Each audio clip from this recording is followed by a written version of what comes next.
Once again to all who have joined us today. This, as you know, is a webinar on understanding GST changes in trade. And of course, and we have tried to focus it also on certain key issues, areas, let's say, show cause notices, compliance, and some case studies, because a lot of people get show cause notices.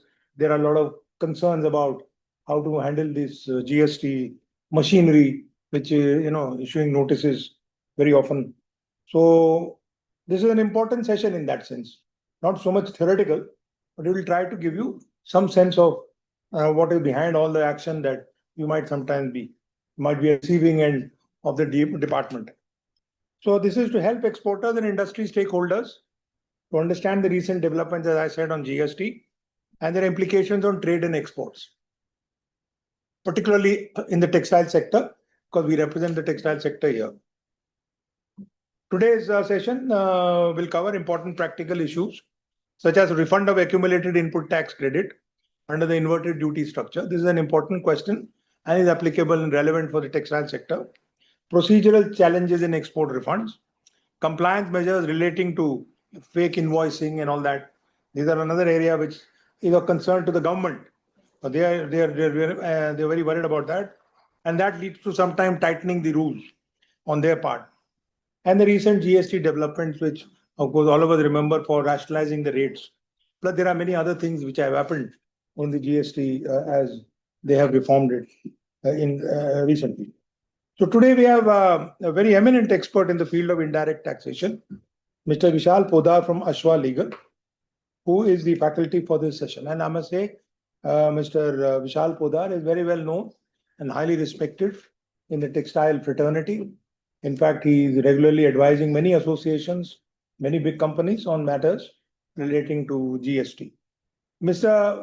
Before I begin, I'll give you a short introduction.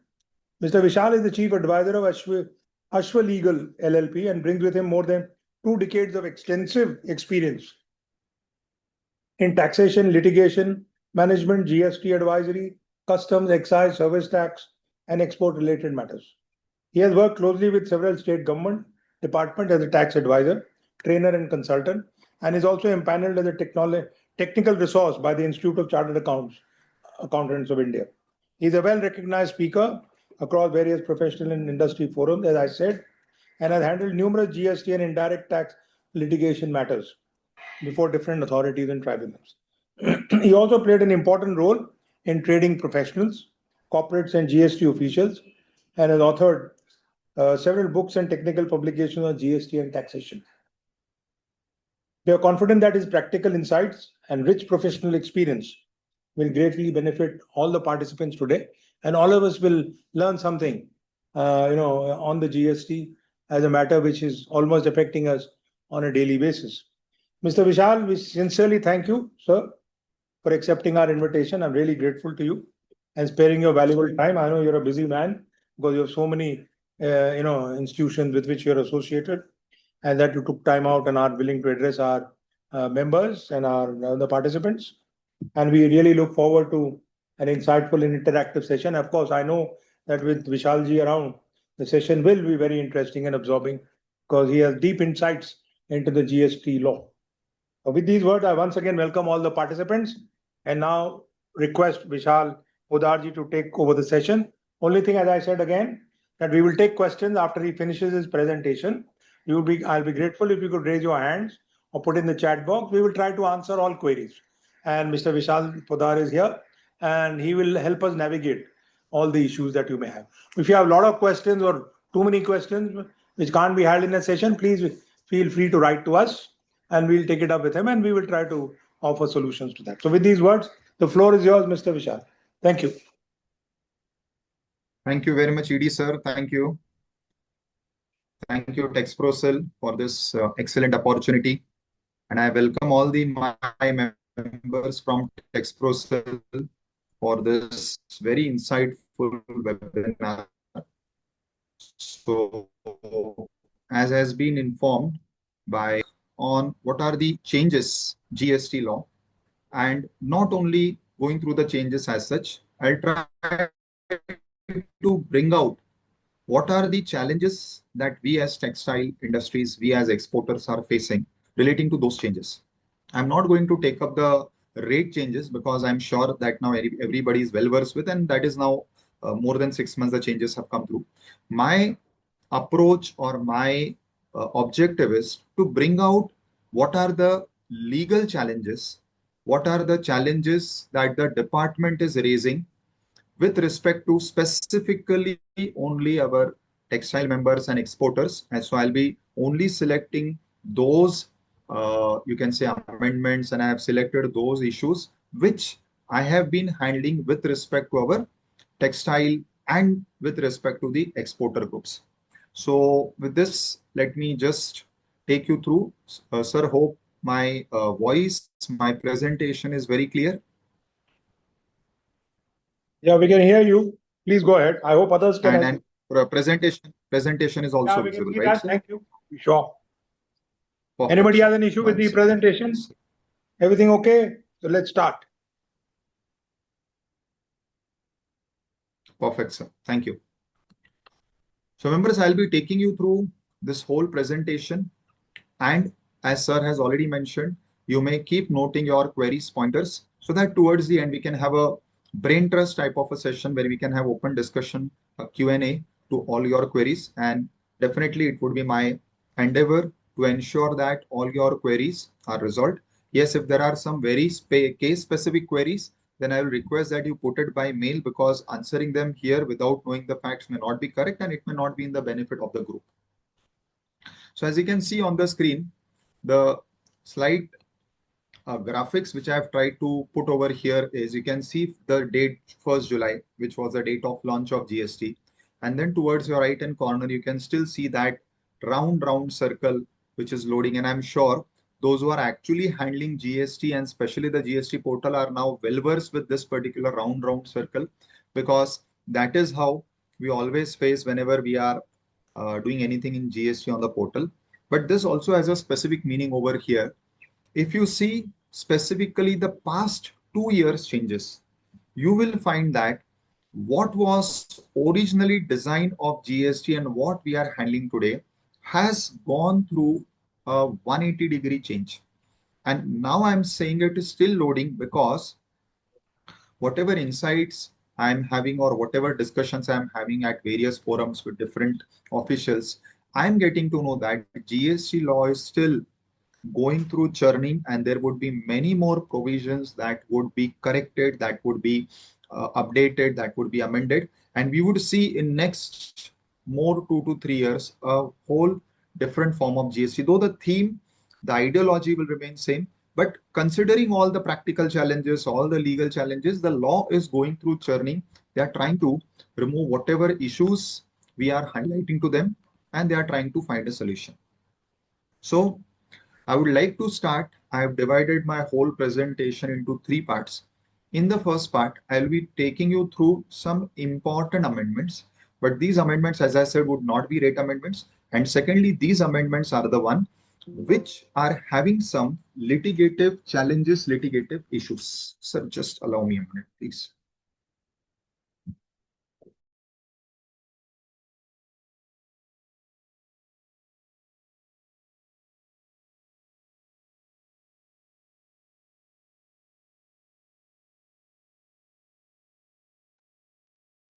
So what I would be covering is mainly the challenges that all these amendments have posed. So I'll request all of you all to be very much attentive. Maybe you all have started facing these challenges, or maybe in the next audit, whenever it happens or whenever you receive any show cause, you'll find one of these challenges being posed on you. Also, I'll try to give you the possible solution or the possible stand that you may take whenever you face these challenges. Now, first, as you can see, it is the input service distributor concept. Now, in majority of the textiles, I have found that this is a common structure, that the textile would have multiple presence. So one would be their corporate office, and then they would have multiple units. At times, they may even have some warehouses, some godowns, and these are all situated at different places, maybe within the same state and many times in different states. Now, whenever you have multiple entities, the GST law has a concept. One, if they are in different states, then it is compulsory to register them separately. Two, if they are within the same state, you have an option that you may cover those other units of yours within the same registration, or you can optionally take a separate registration. Now, when you have multiple registered units, now please understand one thing, all are under the same PAN. So legally, all your units are part of the same legal entity, same company, but in the eyes of GST, they are having separate GST numbers. Now comes this particular concept of input service distributor. Now, what is this concept? So your corporate office or your head office is incurring certain expenses which are common in nature. What I mean by common, I'll give you example. The audit fees, so most common example. Then second, the bank charges. Then third, you have installed a new software and it has been uh, working across your all the units. So these are examples of those common expenses, common input services, which are paid by the head office. These expenses are incurred by the corporate office, head office. Now, in GST, we have a concept called as input service distributor. What is this concept? When one of your units, like in my example, the head office or the corporate office, is incurring common expenses, common means expenses, the benefit of which is to all the units, then this particular corporate office, besides taking a regular registration, has to take a separate registration called as the ISD, that is Input Service Distributor Registration. Now, what is the amendment or what is the change? Until 31st of March 2025, having ISD was optional. However, from 1st of April 2025, this has been made obligatory. Now, what is the impact of this? Or what are the implications of this? Now, I'll divide the implications into two time zones. One is implication before this ISD became compulsory, that is pre 1st of April 2025 period. And second is post 1st April 25 period. Now, we have been in GST from 1st July 17. And since then, you have these multiple units and you have a corporate office incurring common expenses. Now, the challenges that we are facing with many of our textile clients who are having these multiple entities is for the period prior to 2025, many of these entities did not register their corporate offices as ISD. The reason was ISD was not made compulsory before 1st April 2025. It was optional. So many of our units have not registered their corporate offices as ISD. Now, what is the effect of registering as ISD?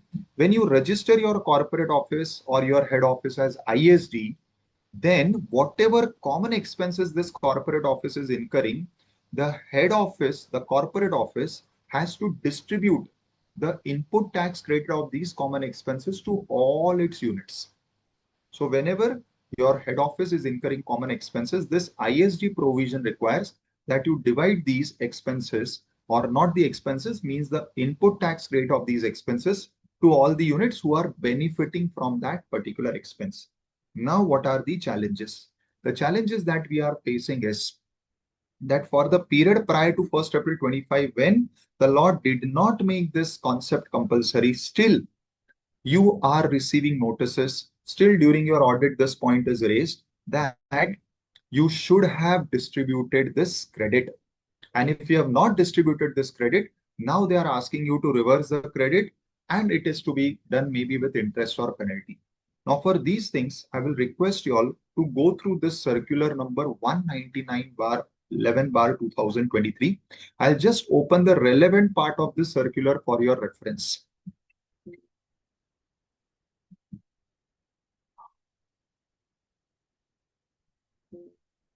Oh,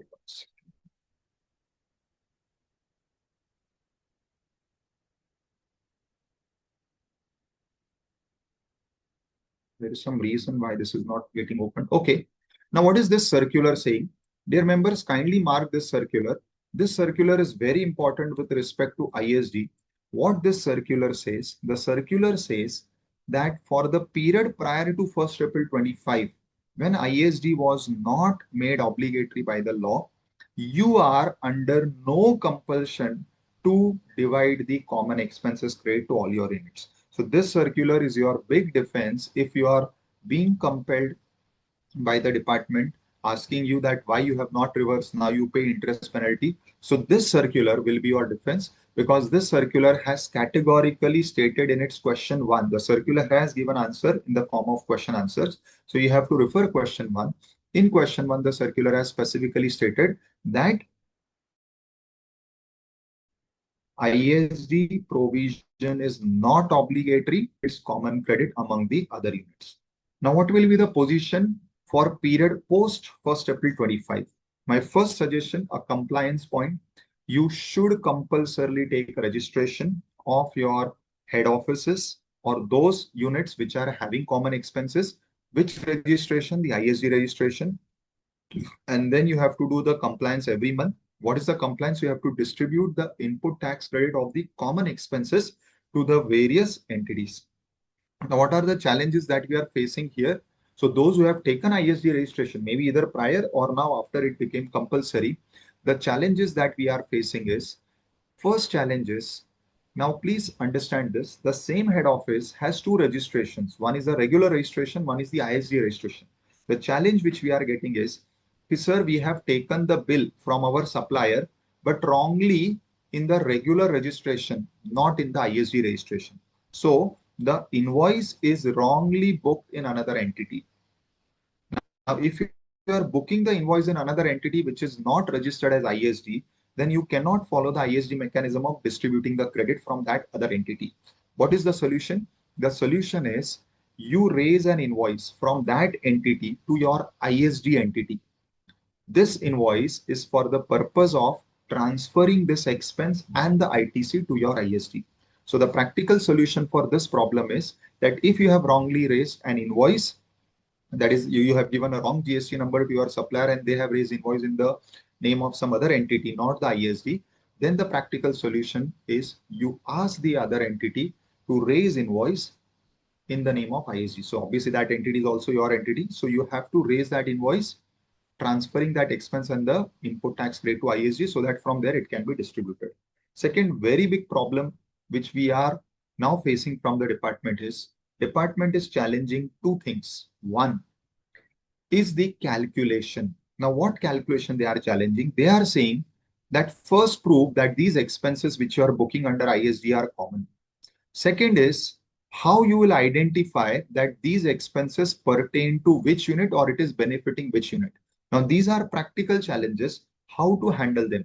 So firstly, within your expenses, you have to make a list of those expenses which are common. What I mean by common? So I gave you example at the start, audit fees, legal charges, all these expenses are common. Why these are common? Because they are not benefiting one particular unit, they are benefiting the entity as a whole. So expenses which are incurred at the entity level are the common expenses.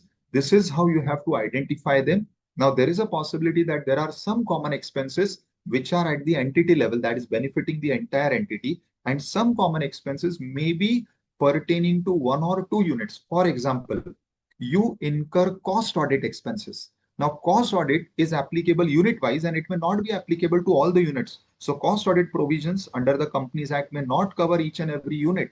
In such cases, such expenses which are specific to a particular unit, you have to identify it properly and allocate the ITC only to that unit. Otherwise, you will face challenges of reversals. Next important point is that you have to make proper verification of expenses and invoices at the HO to identify which invoices pertain to common expenses and which invoice pertains to specific expenses. So this was about the ISD. Kindly make a note of all these pointers so that if you have questions on any of these pointers, you can ask me with that specific reference. Now I come to a second very important common challenge that we face in our industry is RCM. Now in RCM, there are two pointers. One is RCM on URD expenses. What is URD? URD is when you are purchasing something from an unregistered dealer. URD is unregistered a dealer. Second, very common is expenses which are in the form of foreign payments, which may get categorized under import of service. Now, what are the pointers in both these and what are the practical challenges and solutions? Let us try to understand. So first, I will take the first issue, that is foreign commission. Now, let me update you, dear members. This present budget 2026, has made a very big amendment impacting us. What is this amendment? This amendment is in relation to one common expense that we exporters have, that is of foreign commission. What is this foreign commission? Now, especially after the Trump tariffs, we also try to expand and we try to diversify to other markets because US was becoming a challenge for export. Now, in such cases, when you are exploring new markets, what you did, the common thing or the common approach was we appointed some person in that country. Let us say now you are planning, you are exploring the Europe market. You are trying to explore France, you are trying to explore Greece, you are trying to explore Italy. Now, you do not have your any establishment or any connection. So what you are doing, you are hiring a person over there who would be acting as your agent, who would be helping you establish contacts with the malls over there, with the specific buyer groups over there, to whom now you can export your goods. Now, in such cases, these foreign agents are charging you commission. Importantly, before the amendment by this budget, these commissions, which were a foreign payment for you, which were paid in foreign currency, were not getting classified as import of service. However, from 30th March 2026, that is the date of passing of this finance bill, that is the date on which this Finance Act 2026 gets its assent from the Honorable President, that is 30th of March 2026. From this date onwards, whatever foreign commissions you are paying, you will now be required to make payment of RCM on these expenses.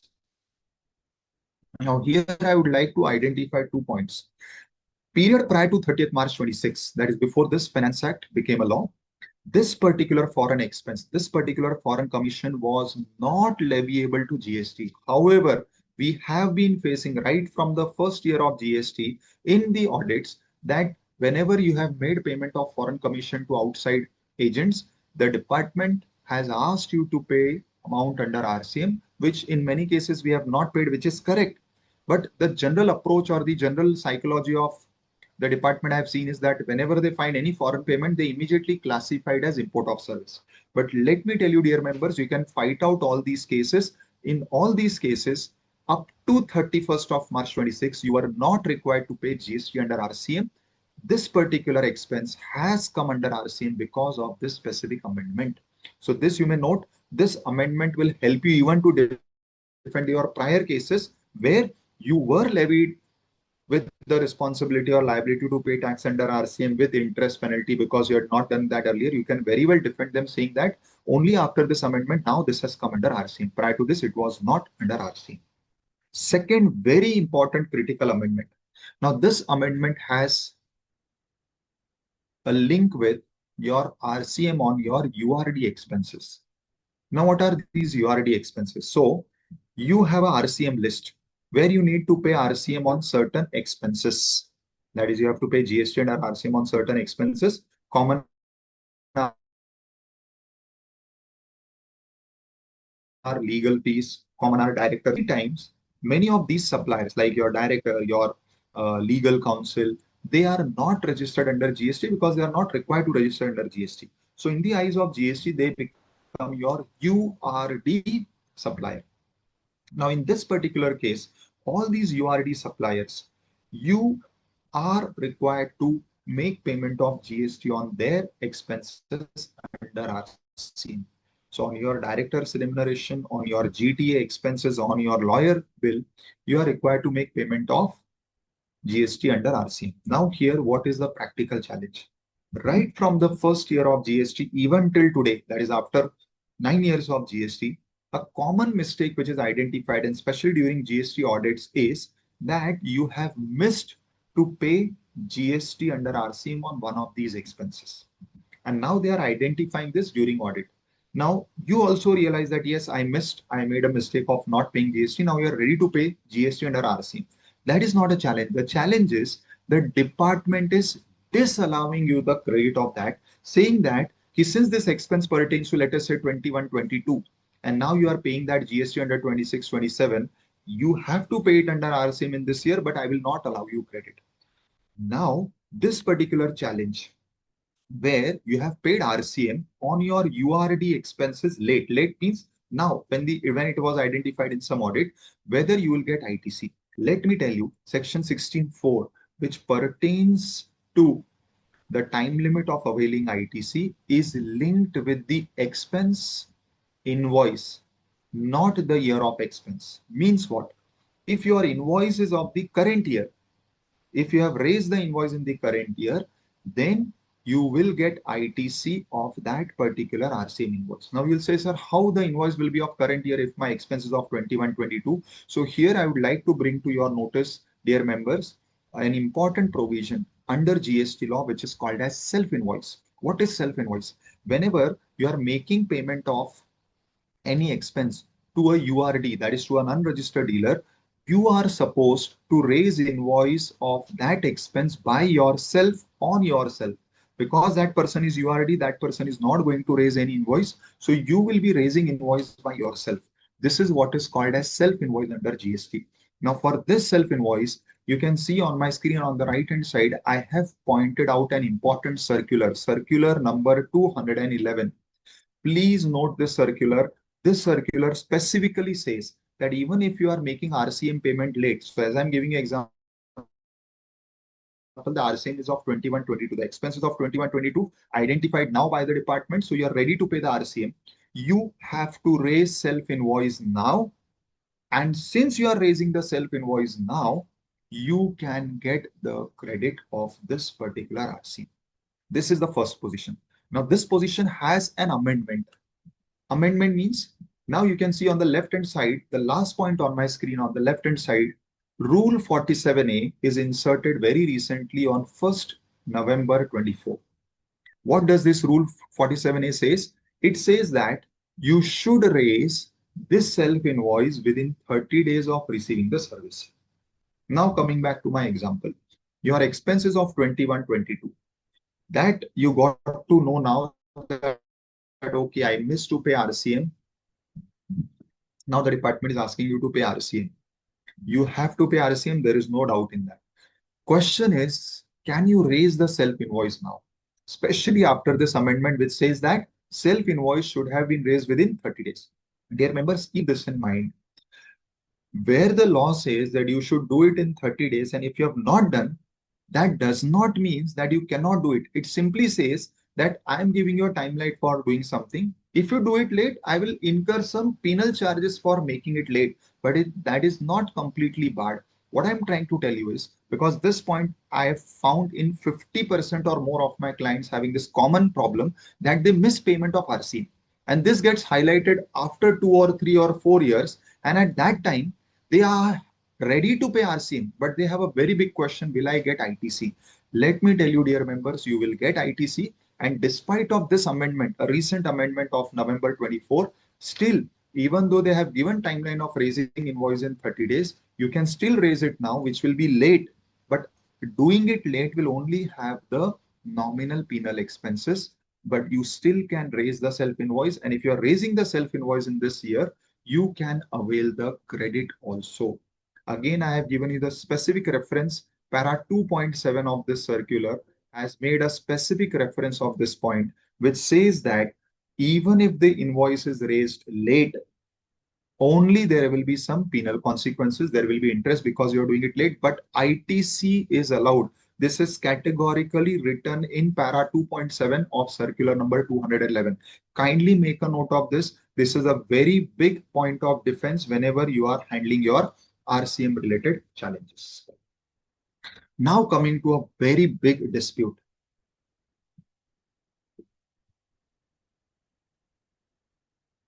Which many of our exporters have faced. What is this issue? Let me first just give you a brief of this issue. This issue had come up because of this rule 9610. What does this rule 9610 of the CGST law says? This rule says that if you are importing something maybe your raw material or your machinery under some specific exemption benefit like the advance authorization or EPCG. In that particular case, if your imports are under any beneficial schemes, then when you are exporting your final product, that final product can be exported only under one option. What is that option? Without payment of IGST. I'm sure you all are well aware of this point, that whenever you are making export, you have two options: export with payment of IGST, which the refund comes automatically through the custom portal, or export without payment of IGST, where you have to apply for the refund on the GST portal, and after processing by the department, you get the refund. Now, in this particular case, there was a rule 9610, which specifically required that if your imports are under some beneficial scheme like EPCG license or advance authorization, in that particular case, you do not have both the option of exports. You have only one method or one possibility of export, that is export without payment of tax. Now, this is the brief. Now, what is the issue? The issue is, again, maybe because of lack of awareness about this rule or because the refund was automatic, I am still having cases where many of our exporter members have exported the goods with payment of tax option.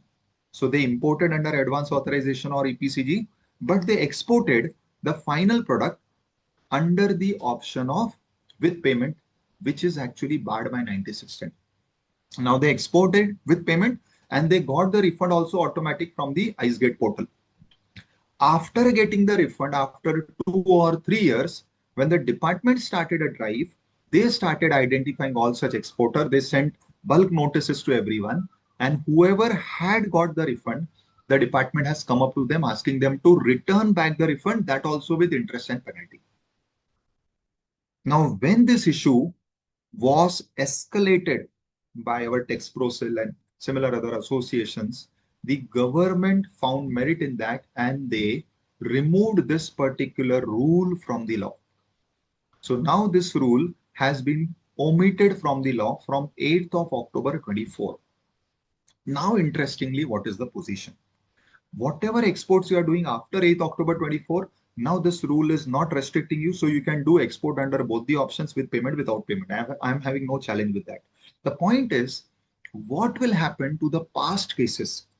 Because prior to 8th of October, before deletion of this rule, we all have made multiple exports under the option of with payment, which this rule did not allow. And we also got the refund automatically. Now, for all these cases, either you have received show cause, either order is passed, you are in appeal, you are at the second stage of appeal. What will happen? Let me inform you now. This is something technical, but just bear with me for 2 minutes. I'll make it understand in simple words, because this is going to be one of your biggest defenses. Now, if you are having any show cause, any appeal undergoing of Rule 9610, keep just one thing in mind. When this rule was omitted on 8th of October 24, they omitted this without a saving clause. What is a saving clause? You may not get into that. It is very technical. It is a part of legislative drafting. So they omitted this without having any saving clause. Now, what is the effect of this? We have hundreds of judgments of Honorable Supreme Court which says that whenever any law is omitted, whenever any provision is omitted, and if the lawmaker, while omitting it, do not put a saving clause, the effect of this is that all past cases which were going on the date of this omission will automatically become null and void. Means what? So if you are standing on any show cause, or if you are having any appeal filed or any order against you asking you to return back the refund, why? Because you had not complied with Rule 9610. Let me tell you, all those cases will now automatically be dropped. Automatically means you'll have to make that submission to the department or to the appellate authority, whichever stage this point is. But please make this submission. I have put those words on my right hand side. The 2 paragraphs which I have written on the right hand side, you have to simply copy paste it in your reply, saying that since this particular omission is done without a saving clause, we have multiple court decisions saying that all past cases will now become null and void. So in short, the department cannot come and recover the refund from you, even though you had violated Rule 9610, because this rule is deleted without a saving clause. Then coming to our next important point. Now, this is something which is relating to compliance. Now, this is a new system brought into the GST law called as the IMS, Invoice Management System. Now, what is this IMS? Now, if you remember, when the GST law was introduced, in the GST law, there was a requirement, original GST law, that you will file GSTR1, supplier will also file GSTR1, it will appear in your 2A, you will accept it, reject it, then it will become your 2, and then you will file your 3. This was original.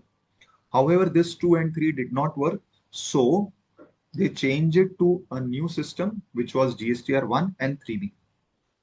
This 1 and 3B was going on smoothly up to 2022, when suddenly the government identified that there are a lot many cases of fake invoicing.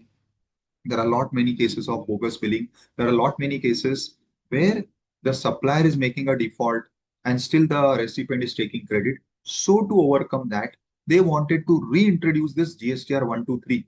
But now that was not possible in the current scenario of the law. Also, the portal was not supporting. So they came up with this new concept of IMS, Invoice Management System. What is this IMS? This IMS is a different way of introducing GSTR 123 again. Now, whenever the supplier will upload his GSTR 1, whatever he has shown as his outward supply, it will appear in your IMS as your inward supply. Now you have an option in the IMS to do either accept, reject, or keep it in pending. So whatever supplier has uploaded, you may accept, reject, or keep it in pending. Also, whenever you will take any action of rejecting it, it will go back to your supplier, intimating the supplier that you have taken this action. Plus, whenever the supplier is putting a credit note, you are given an option in the IMS to accept the credit note fully or even partially. Partially means you can change the amount of credit note and accept. Now here, I have some important action points for you. There is one more provision in this IMS.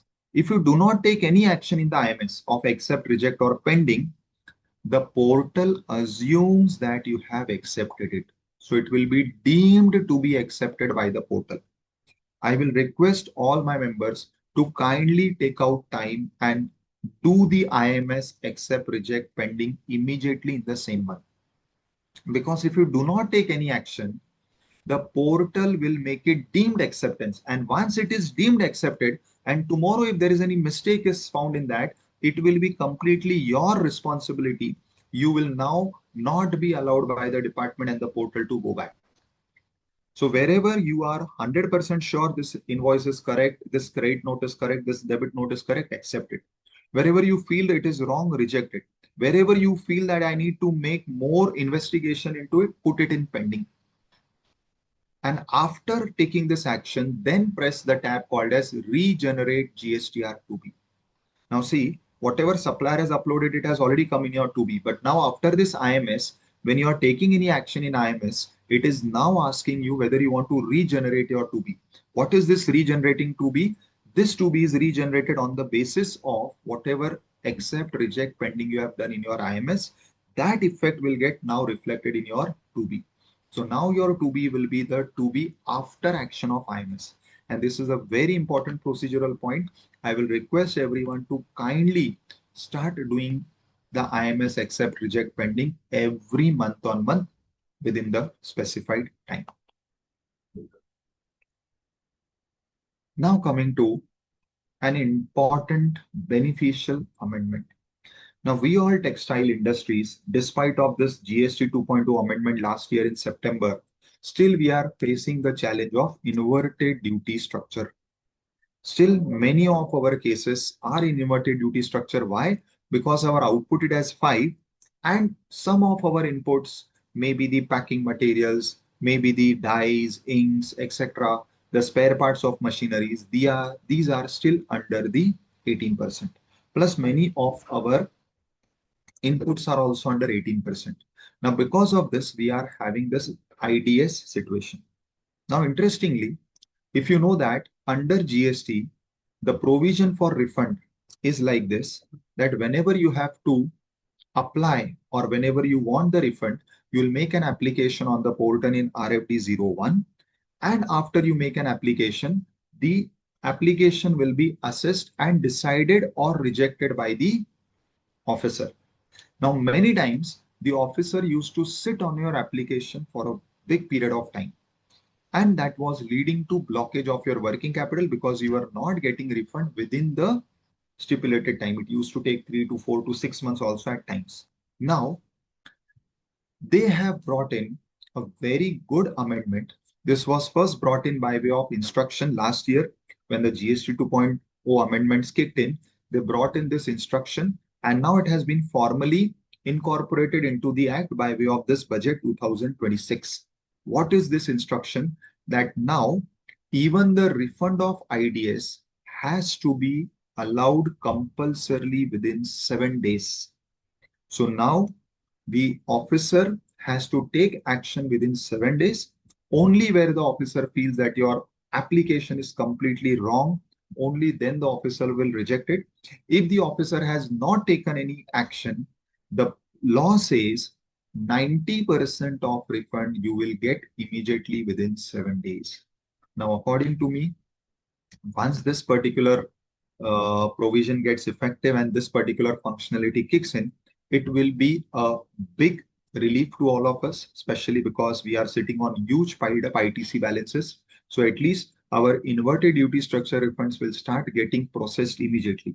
However, now in this, there is a challenge which I am foreseeing. Now, this is more like an automatic refund. Same like in case of export, here also your refund will be as good as automatic. Automatic means you will file the refund application, but after that, within 7 days, they have to give you 90% at least. Now, here, what I am foreseeing is, since the refund will come immediate, it means the department may not get sufficient opportunity to do the checking whatever they want.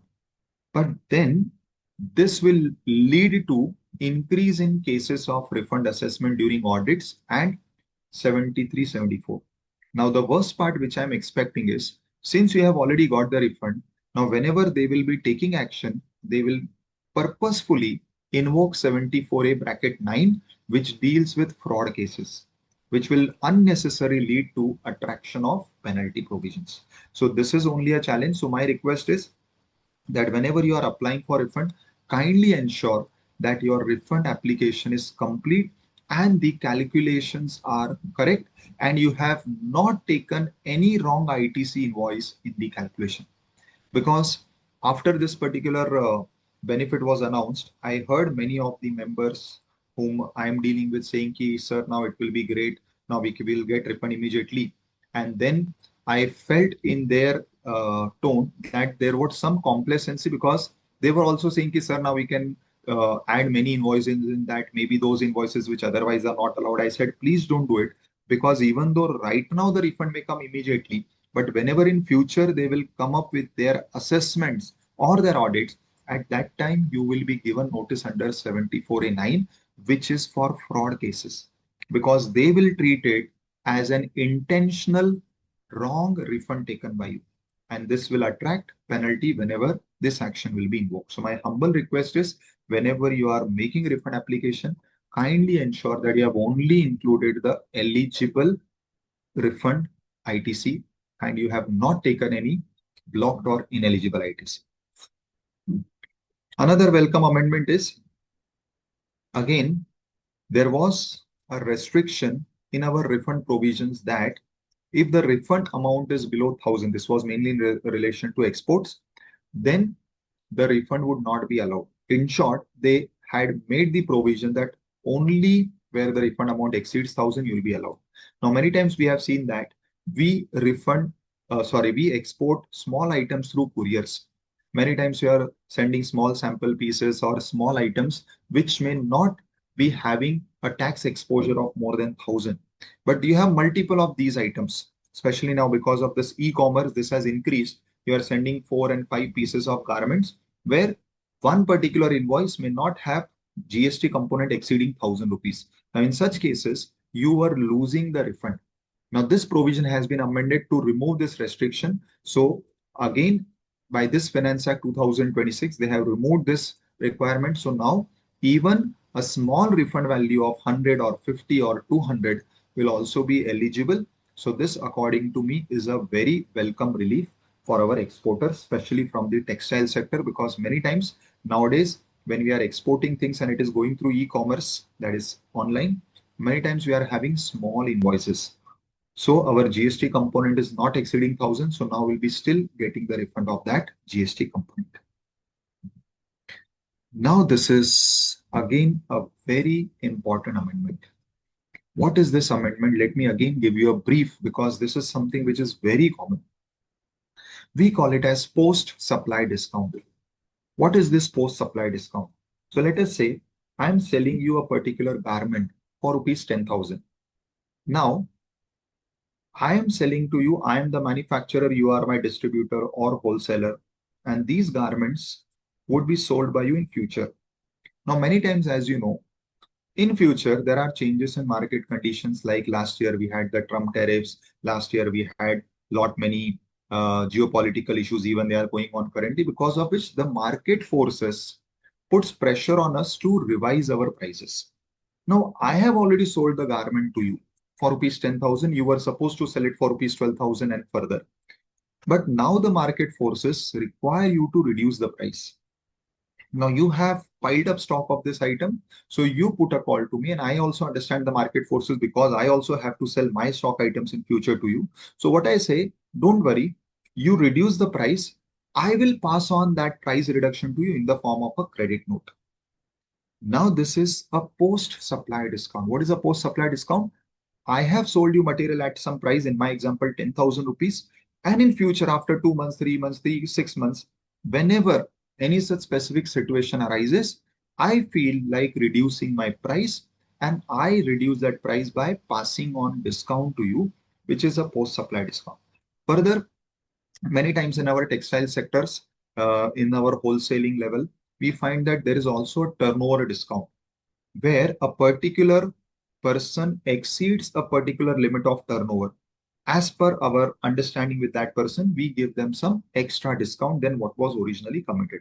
All these are examples of post-supply discounts. Now, relating to post-supply discounts, I'll first talk what are the present challenges before I come to the amendment. Now, the present challenges is there is a circular in GST which says that whenever you are giving a post supply discount. Now, how do you give the post supply discount? By making a credit note. So the supplier, the original supplier will give a credit note. Now, in this particular case, as you all know, section 34 of the GST law has a restriction on the time limit on raising a credit note.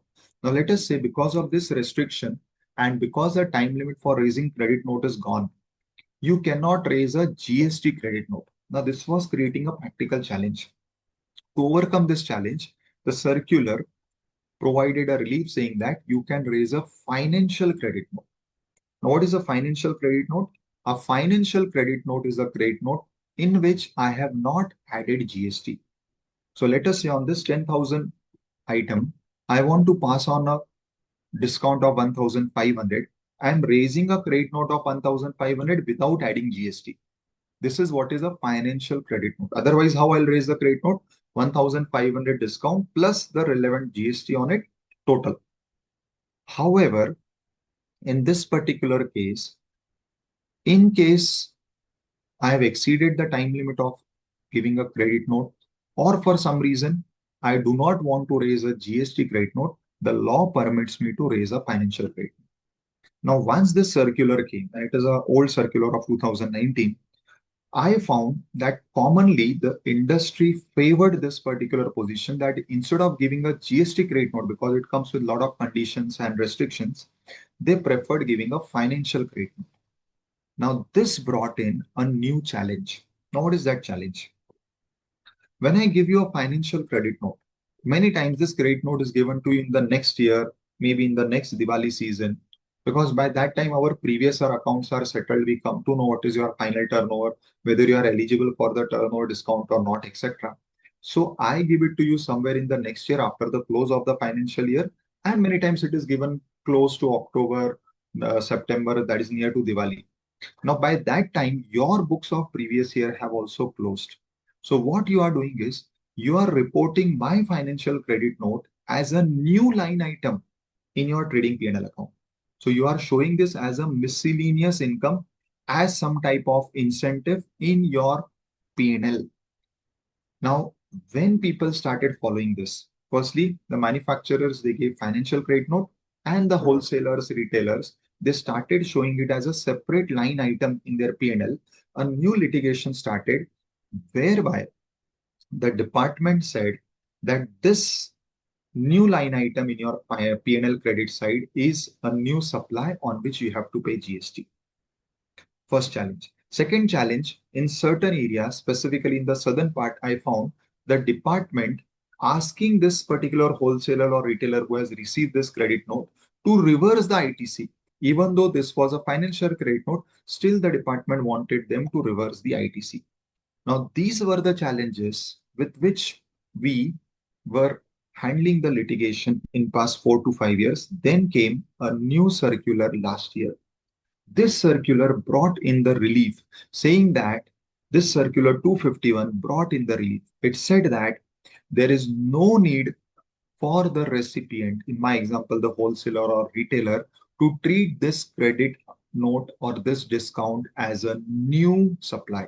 It means they are not required to pay any GST on this particular credit note, neither they are required to reverse their ITC. So this was a very welcome uh, circular, and this particular clarification in the circular was brought in from 12th of September 25, that is last year.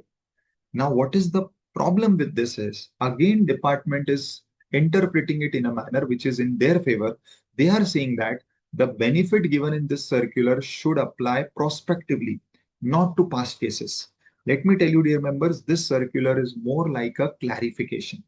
And whenever there is a clarification, the law is clear, it applies retrospectively. So I will request that whoever is facing this litigation may use this particular defense that this circular applies retrospectively. Now, what is the amendment?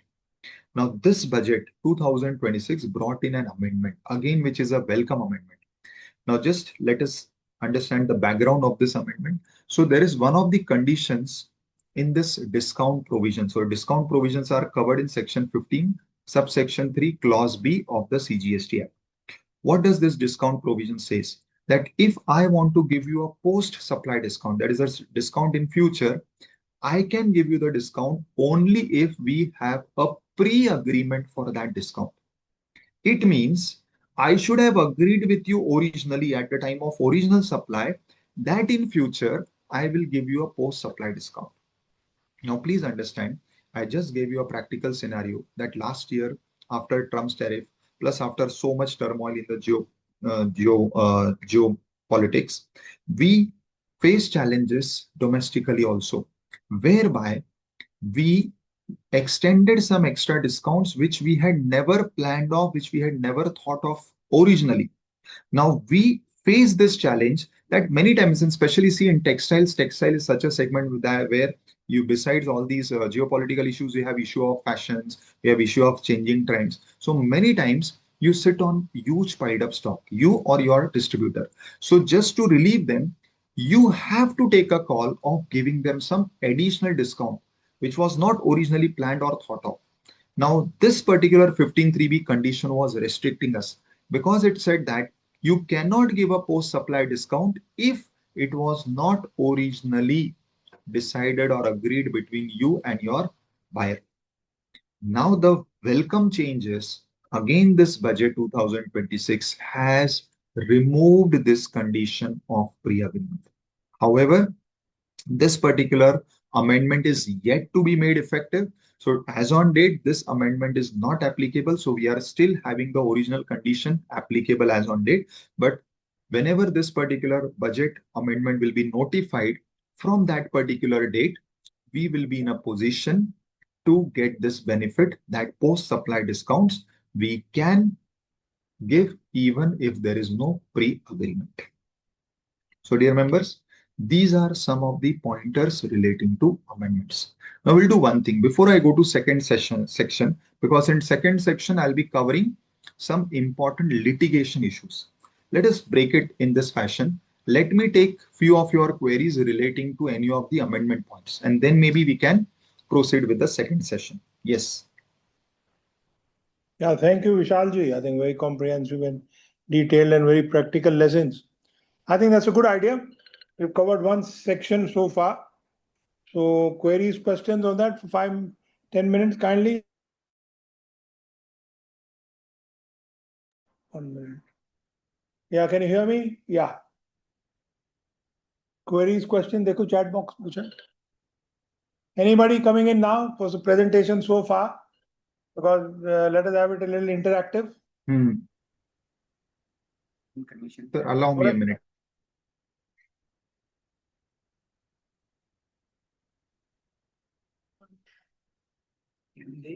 And they Or just formally. choose can be to anyone or just formal agents.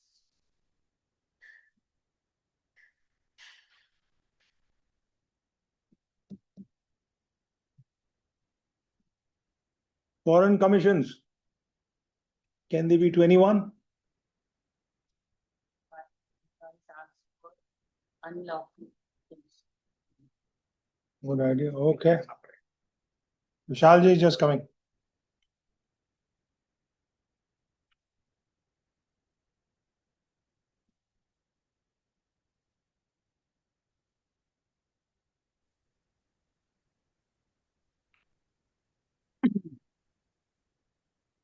Yes, sir. Any queries?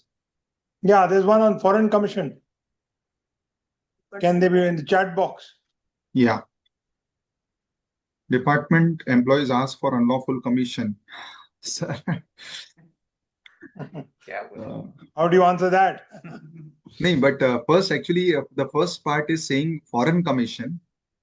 Can they be to anyone or just formal agent? See, when it comes to foreign commission, there is no restriction in the law that the agent should be a formal agent.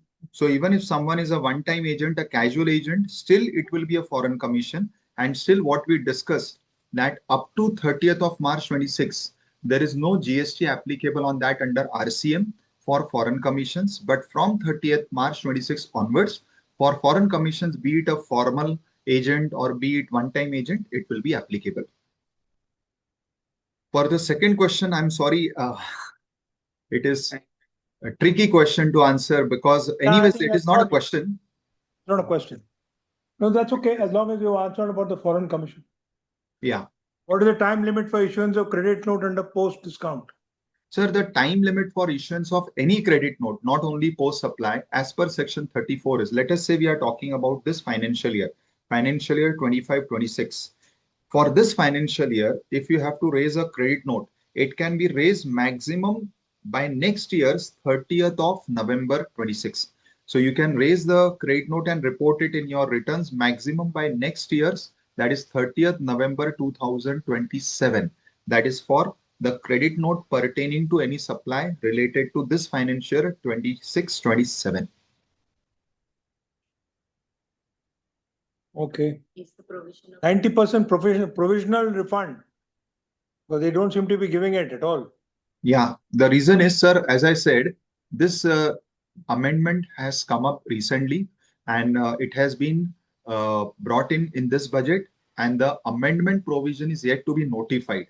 Though there was an instruction given in October 25 itself, but still somehow they are not following the instruction. But sir, definitely if you wish to get this 90% refund, when you are filing the refund application, kindly attach the instruction. In my presentation, I have covered the instruction number. You can download it from the portal and you should attach it and make a request ki sir kindly sanction within 7 days.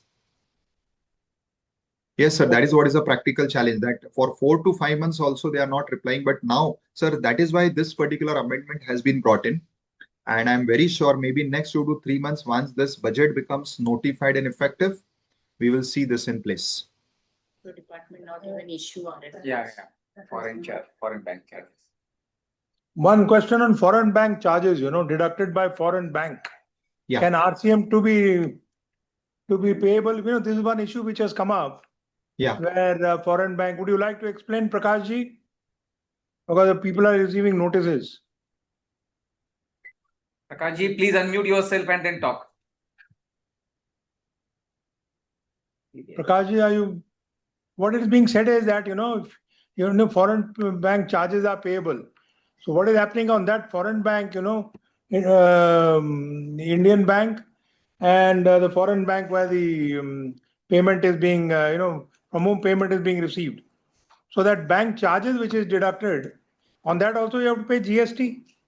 Sir, my first question in this query is, the charges are deducted by the Indian bank or the foreign bank?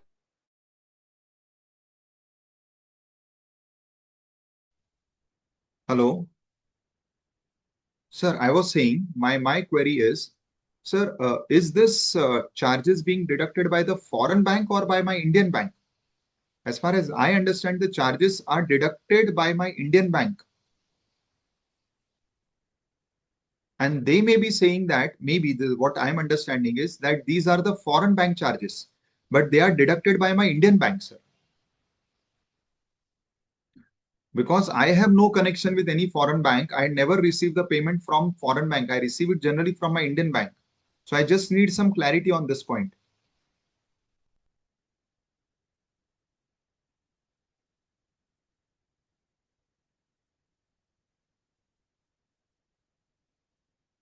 Yes, so that's why I'm saying whenever Indian bank will deduct charges, they will be adding GST in that. And if they are not adding GST, there is no RCM. Are you able to hear me? Yes, sir. Prakashji, kindly listen to this. Yeah. While remitting money by overseas buyer, they send it to their bank. Their bank in turn pays it to our bank, and our bank credits to our account. Perfect. Now, because foreign bank is not paying GST, they are asking exporter to pay GST on this amount. This is our pending issue. I have given all the details and notices to council. Correct.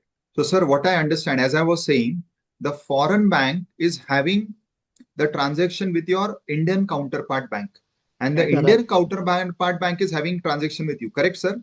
Right. Correct. So, sir, you are not having any transaction with the foreign bank directly. Correct, sir? Yes, you're right. Now, sir, I'll tell you what is the point. The point is this GST is payable by the Indian bank who is contracting or who is working with the foreign bank, because the foreign bank is actually levying that charge on the Indian bank, which is the Indian counterpart of that foreign bank. Am I correct? See, because foreign bank is not paying the charges, Agreed, sir. they But sir, are, my they are- point is this yeah. charges are the charges levied by the foreign bank to the Indian bank. Am I correct? Yes, Yes. Indian bank is Exactly. not paying, not foreign bank. Indian bank is Exactly. not paying. Yeah. Exactly. So since the Indian bank is not paying, they are passing on the burden on you. And now I'll tell you why they are passing on the burden on you. Because even if they decide to pay that particular GST, which will be paid under RCM only because it is a foreign charge, the problem with the Indian banks is they will not be getting the full ITC of it, because banks are having taxable as well as exempt supplies both. Now, since banks do not get the full ITC, what they are trying to do is they are trying to offload that particular burden on you. Now, my humble submission in this, or my understanding in this is, Vishal, just before that, can please, they offload this liability to the exporter? that is what I'm coming, sir. Yeah, That is please, what I'm coming to. So, sir, technically, they cannot offload this liability to you for the simple reason, sir. I'll tell you in some legal part which you can tell to the bank, ki RCM is applicable on the recipient of the service, and that is where my question becomes relevant. Ki foreign bank has given this service to whom? Sir, my understanding is the recipient is the Indian bank. So, foreign bank is giving some service to the Indian bank, on which the foreign bank has levied its charges. So the recipient of that service is the Indian bank. And then there is a second leg where the Indian bank is serving you. Now, in this particular case, whatever are the charges of the foreign bank, for those charges, you are not the recipient. The exporter is not the recipient. And since the exporter is not the recipient, Hence, RCM provision technically cannot apply to the exporter. Right, right. Even though they are offloading it to you, sir, but that is their burden which they are trying to just pass on, which according to me, is not legally tenable. How do you handle this? Because after all, they are getting notices from the GST. Look, why aren't you paying? The problem is the exporter is under pressure from the department. How Correct. does he tell the bank, or I don't know how does he defend himself? Correct. And So, sir, not only that, they are asking to pay interest and penalty. correct. So, sir, that's why I'm saying, that's why I gave you the technical answer. You have to give the answer, a legal answer, saying that, sir, for the foreign bank charges, we are not the recipient of that service. And since we are not the recipient of that service, section 9(3) and 5(3), which deals with the payment of RCM, does not apply to me because I'm not the recipient of that service.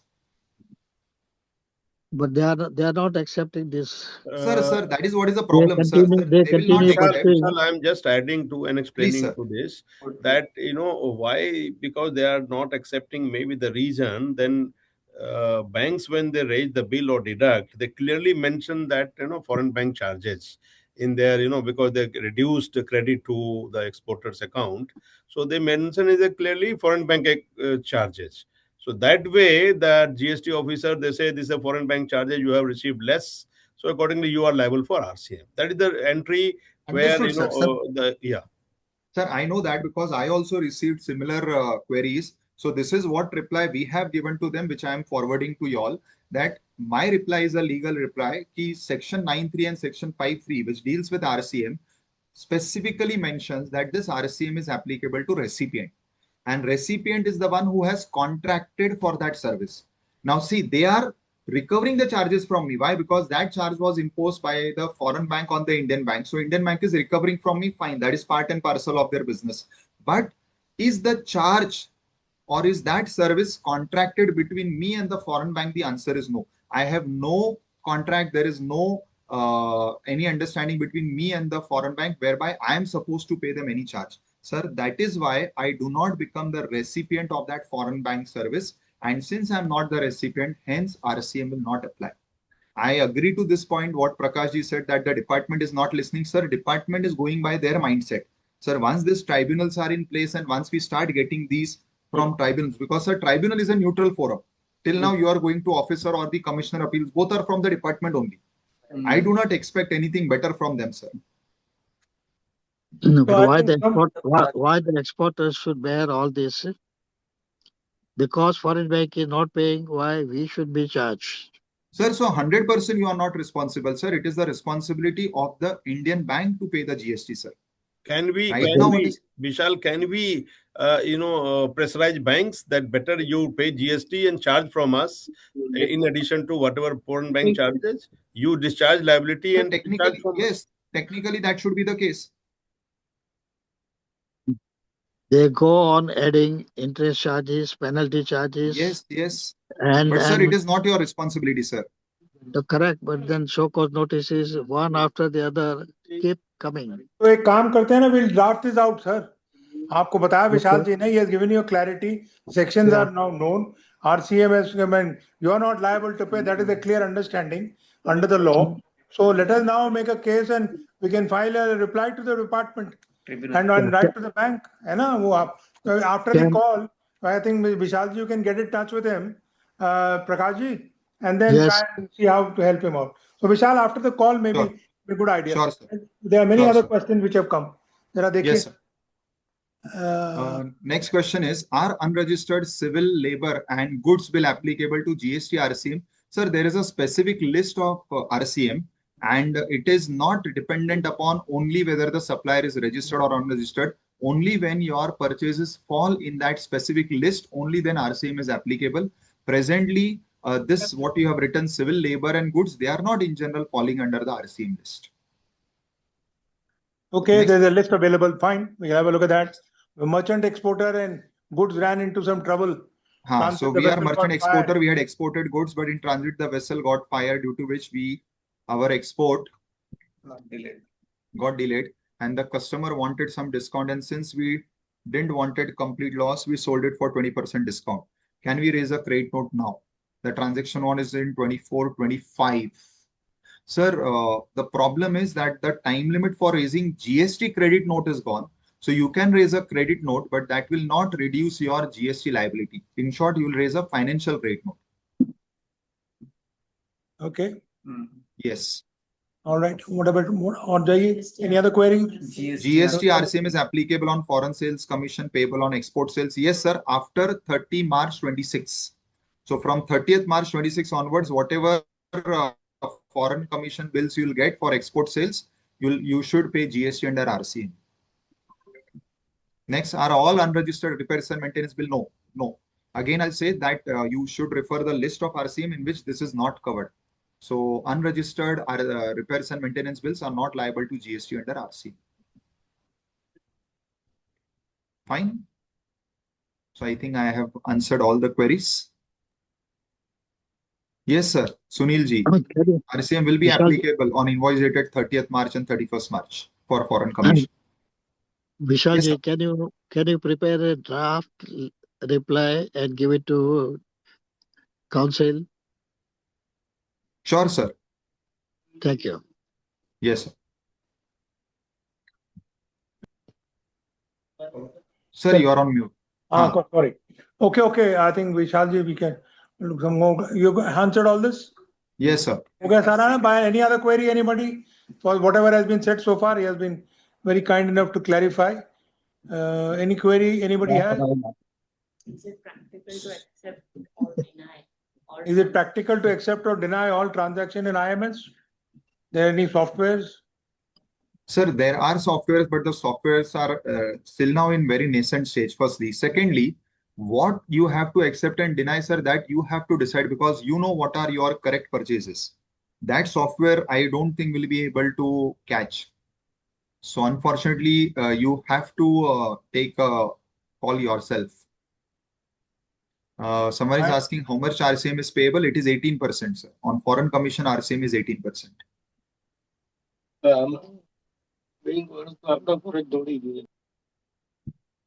What else? Anybody else? Okay, I think. Shall we go ahead? Yes, Sure. Rajgopal ji, I just want to add because somebody had said that he has given, after fire and all 20% discount. Okay, Yeah. that discount part, credit note part, Vishal has very clear, very, thoughtfully and very clearly has mentioned what to do. But suppose this is an export consignment, either refund and by way of, and what a duty structure refund exporter has received, or IGST refund has been received on full value, what will happen to that refund? Because now the sale proceeds will be less by 20%. Yeah, good question. बताइए विशाल जी, surrender करना पड़ेगा? Correct. Now, sir, this is an interesting situation.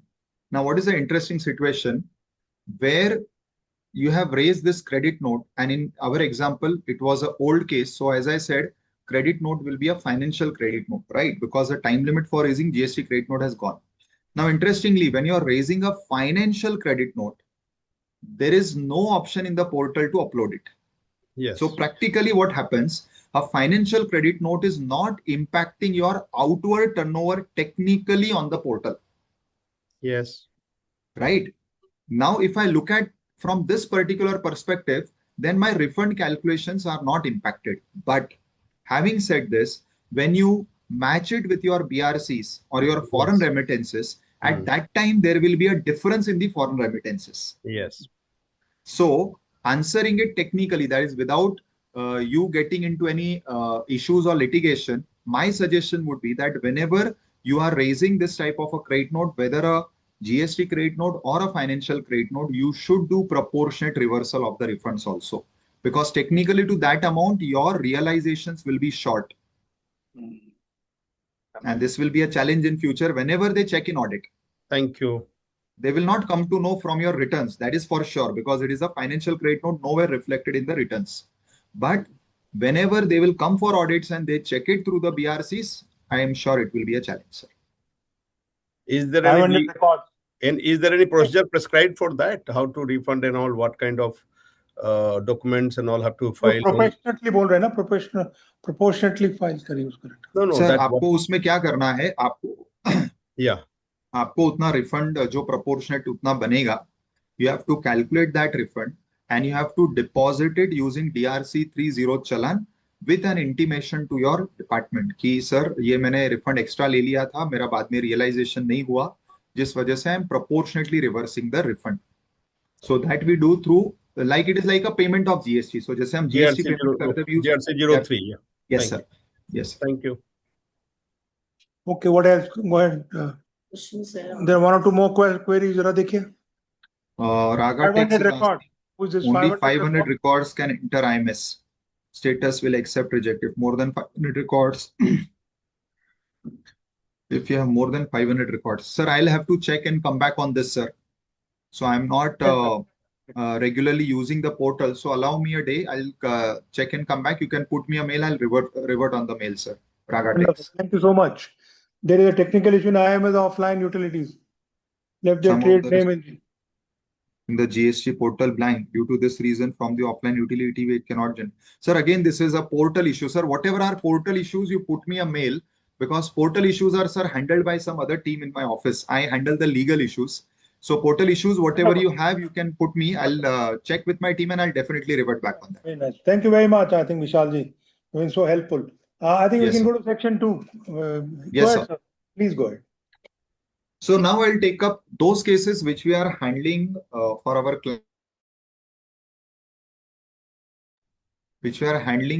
clients in show cause and appeals.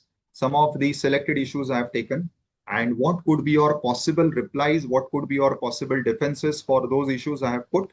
Again, some of these may be case specific. So you have to first go to the facts of your case to identify what is applicable to you, what is not applicable. So first is, now this is somehow, I don't know why, from where this particular thought process has come, but this has come only last 4 to 6 months. Now what this issue is, I'll tell you. Let me again first explain you the issue. If you're not facing this, then I'm sure you are blessed. But otherwise, in past 6 months, we have got hundreds of cases from different people on this one issue. What is this issue? So let us say I am making a refund application for the month of April 26. Now this may be a refund for export. This may be a refund for inverted duty structure. For both, this is a common problem. Now in April 26, when I will file the refund application selecting the tax period as April 26, what my formula, the law allows me to do is, whatever ITC I have taken in April 26, that ITC I will utilize in the formula to get the refund amount. However, in past 4 to 6 months, earlier it was not the case at all. We got all the refunds. In past 4 to 6 months, all the new refund applications are being challenged, plus all our past refund applications are being reviewed and reopened on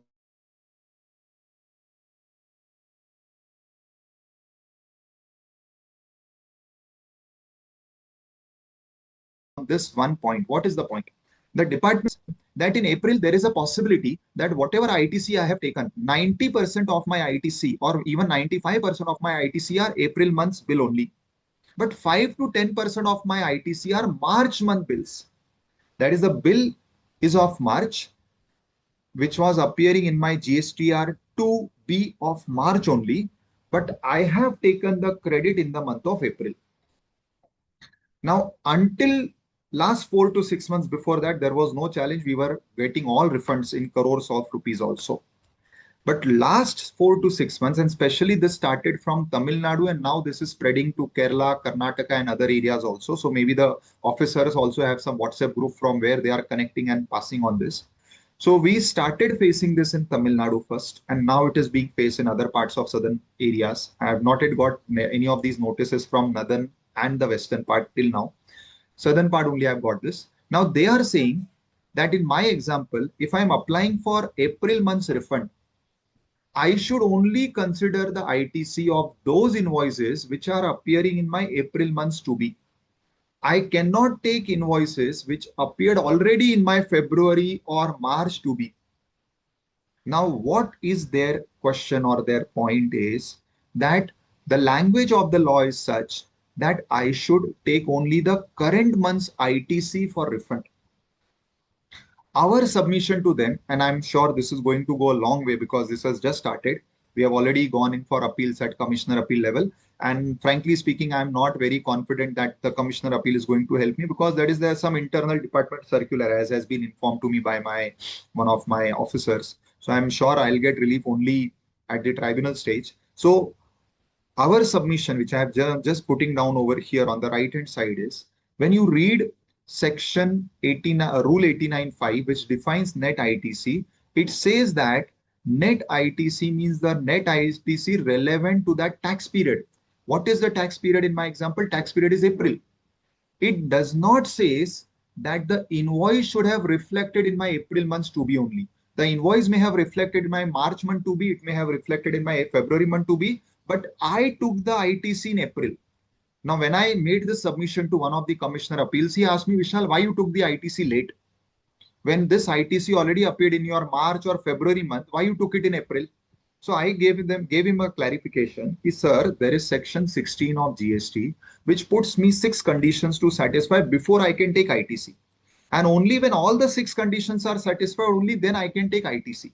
Now, maybe one of the condition is satisfied. What is the condition? The supplier has uploaded the invoice in February or March. Hence, it is appearing in my February and March to be.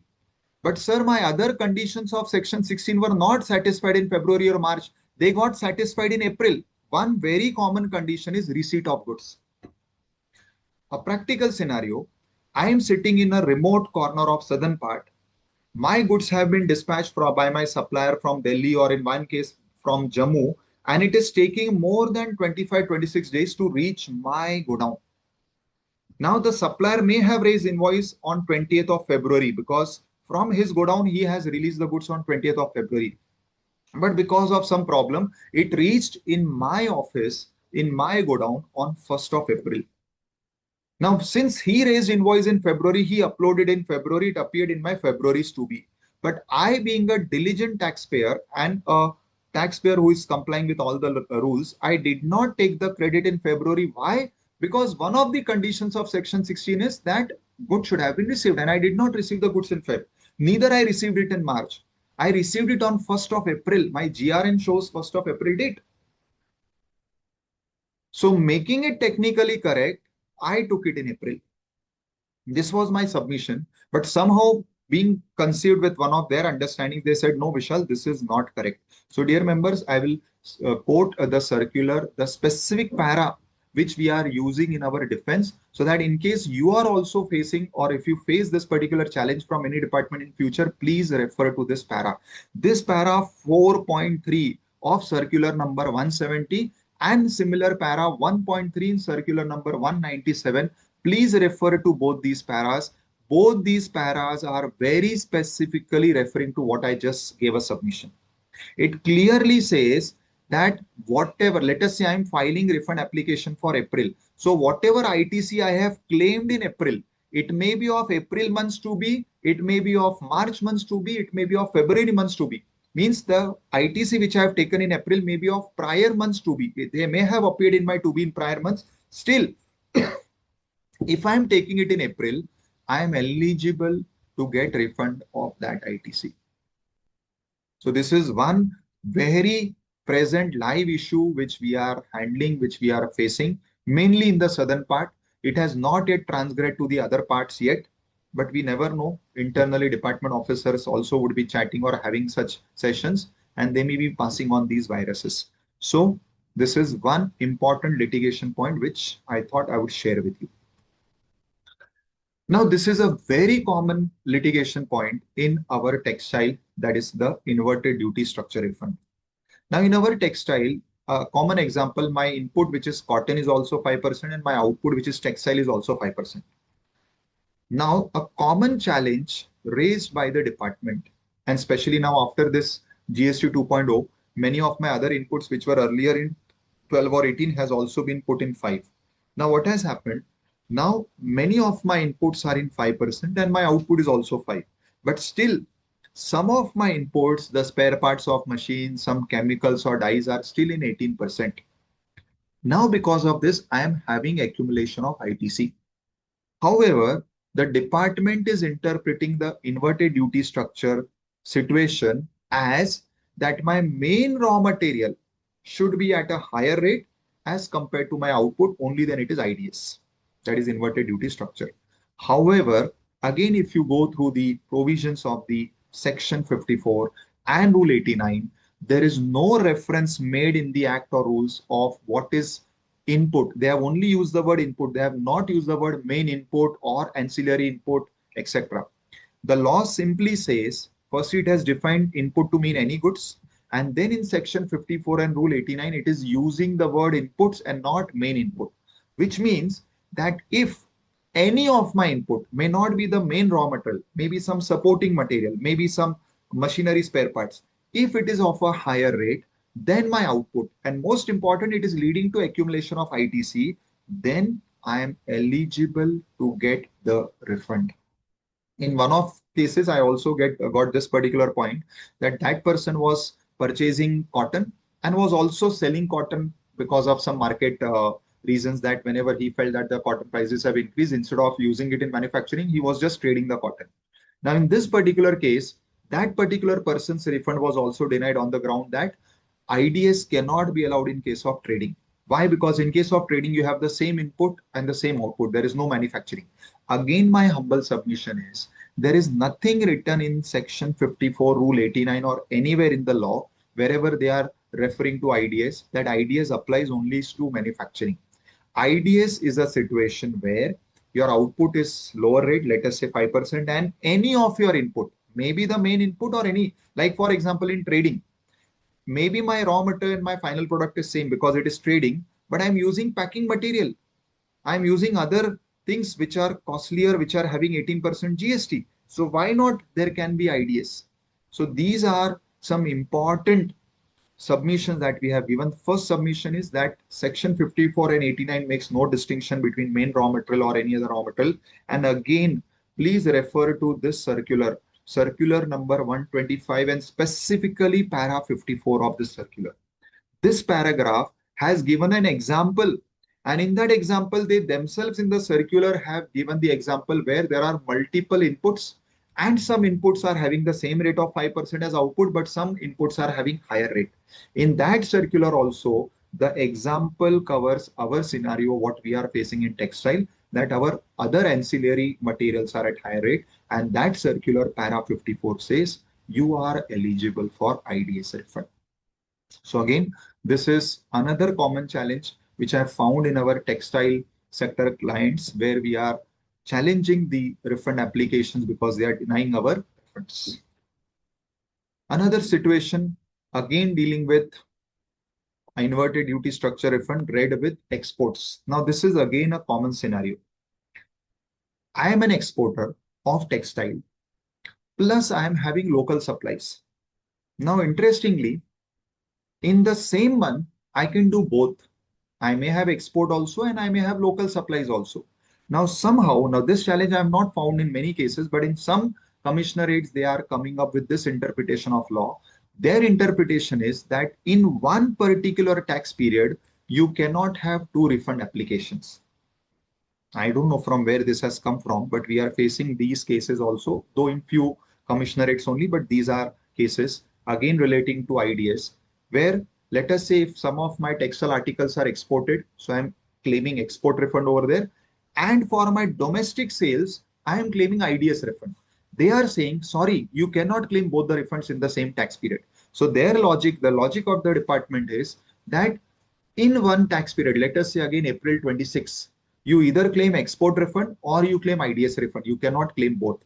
My submission is that 54(3), which allows me refund of inverted duty structure also, and it allows me refund of export supplies also, nowhere makes this requirement that it should be or, it should be either or. Nowhere the law is saying that. Secondly, when you read the rule has two separate formulas. One is for export, one is for IDS. And when you go through both the formulas are so designed that in the numerator, when you are applying for the refund against your export supplies, you will only consider the export turnover, and denominator is total turnover. And in the second formula, when you are applying for IDS refund, my numerator will cover only my domestic turnover, and again denominator will cover my total turnover. So automatically, even mathematically, I cannot claim double benefit. The department is saying by making both the refund applications in the same month, I am claiming double benefit. That is, I am taking the refund of same ITC twice for export also and for domestic also. I said, sir, that is not possible. If you see the formula itself will make it mathematically clear that I cannot take the refund of same input tax credit twice, one under export refund and one under IDS refund. But somehow in some of these commissionerates, we have faced this challenge. So we have alleviated this, and fortunately at commissioner appeal level itself, we got favorable replies, but I thought I'll just share it here. Similar situation is where I am exporting goods outside India and also I am supplying goods to SEZ. Again, in one of our clients' case, we found this particular strange allegation by the department saying that zero rated supply covers both. One is export outside India, one is SEZ. Again, that particular department's understanding of the law is that zero rated supply is one, so you can take only one of the refunds at a time. So either it can be export or SEZ. Again, I believe this is not technically correct because nowhere in the law, whether you read the section 54.3 or rule 89 or even the definition of zero rated supply in section 16 of IGST Act, nowhere they are saying that it will be one off. So if I'm having both the zero rated supplies, one is export outside India, one is SEZ sales, I am eligible to both the refunds. Then coming to a fresh challenge of this ISD, we discussed at the start the amendment. Now in case of ISD, now the challenges that have started coming is the department is saying that when my head office is transferring the credit of common services to the branches, let us say I am one such branch who is receiving the common credit from my head office, the department is challenging me on two grounds. Ground one, they are saying that prove that you have got the benefit of this common service. So I'll give you an example. Let us say my head office has incurred expenses of legal fees. My head office has incurred expenses on statutory audit. And for these common expenses, it has done ISD because these are common expenses. These are entity level expenses. And I have got some share in the ISD credit. Now my officer is asking me to prove that how come you as one small unit got the benefit of statutory audit or got the benefit of the legal advice given to your company. So these are the challenges which we are facing when it comes to ISD. One, they are asking us to prove that how you have actually got the benefit of this service. Two, even bigger challenge. Now this is something very grave. They are asking me to get all the invoices from my head office of which the head office has taken credit and passed on to me. Now here, members, I will like to mention very strongly that my officer has jurisdiction only on my unit. He cannot tomorrow start auditing my head office which is sitting in some other state. But now under ISD, my officer, that is the officer of one of the units, is indirectly trying to audit my head office, asking all documents of my head office to be submitted to this person because my head office is transferring the common ITC credit. Answer is he does not have the power. If he wants to check my head office expenses ITC, he should write to my head office nodal officer, ask my head office nodal officer to conduct audit of my head office and submit him the report. But he is not having the jurisdiction. But see, these are all fresh challenges which have just come up because, as I said sometime back in my opening, that ISD has been made compulsory only from this financial year. So new challenges we are going to face because these are new provisions added in the law. So we have to fight it out. Next issue which we are facing is relating to RCM. Now in RCM, there are multiple issues. One, RCM is paid under IGST, but in the GSTR2B, it is appearing as CNS, a very common issue. Now here, there are two possibilities, dear members. One is my supplier has uploaded correctly. I have done mistake at my end. I repeat, what is the issue? I have paid RCM under IGST, whereas the supplier has uploaded CNS. Now, what is the possibility? Possibility one, supplier uploaded it correctly, means it was CNS. I have wrongly paid it as IGST. What is the solution? I will have to pay the correct CGST, SGST and take the refund of wrongly paid IGST. Most important point, I don't have to pay any interest on that. First possibility. Second possibility, my supplier has committed a mistake. Now, what is the mistake? The mistake is he has given me the invoice on which he has written IGST. So obviously I'll pay IGST, and that is correct because he is sitting in some other state. So let us say I'm taking some legal services from a lawyer sitting in Maharashtra and I am sitting in Gujarat. In that particular case, it will be an IGST only. And let us say the lawyer has correctly raised invoice of IGST, but while uploading, my supplier has wrongly uploaded it as CNS. Now here, when supplier has wrongly uploaded in the portal, because of which the RCM appearing in 2B CNS, though I have rightly paid, then I need not change. Now, what I said earlier that I should pay the right one and take the refund of wrong one will not apply because I have already paid the right one.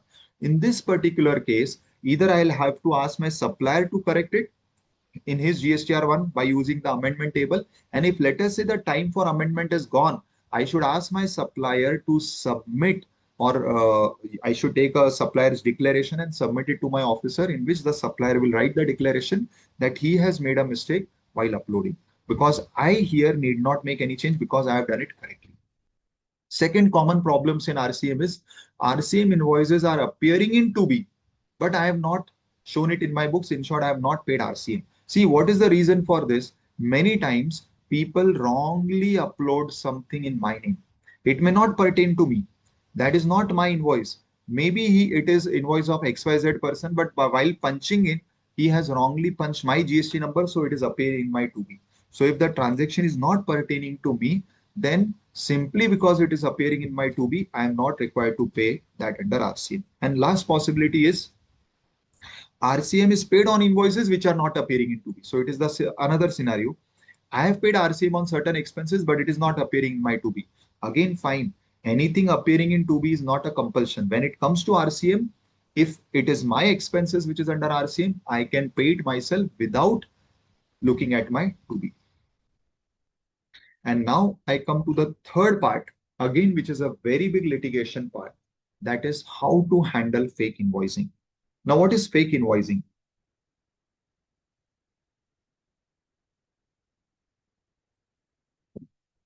Dear members, there is nothing like fake invoicing in the law. The law has not used this terminology anywhere. What is then fake invoicing? Fake invoicing is a term devised by the GST officers. However, there are two types of fake invoicing. One which is genuinely fake. Fake means I and my supplier have done some understanding by which I have taken false invoices. Instead of using the word fake, I'll change the word and say false. False means what? There were no supplies. There was no good service coming to me. Just to adjust my books of account, just to save my income tax, I have taken some false invoice from my supplier. Possibility one. Possibility two, which is where we have to fight, because in first we are culprits, so there is no point. But in second, which the department is alleging as fake, but it is not false at my end. I am a genuine buyer, but there is some problem at my supplier's end, because of which the department is presuming, department is alleging on me that I have done fake invoice.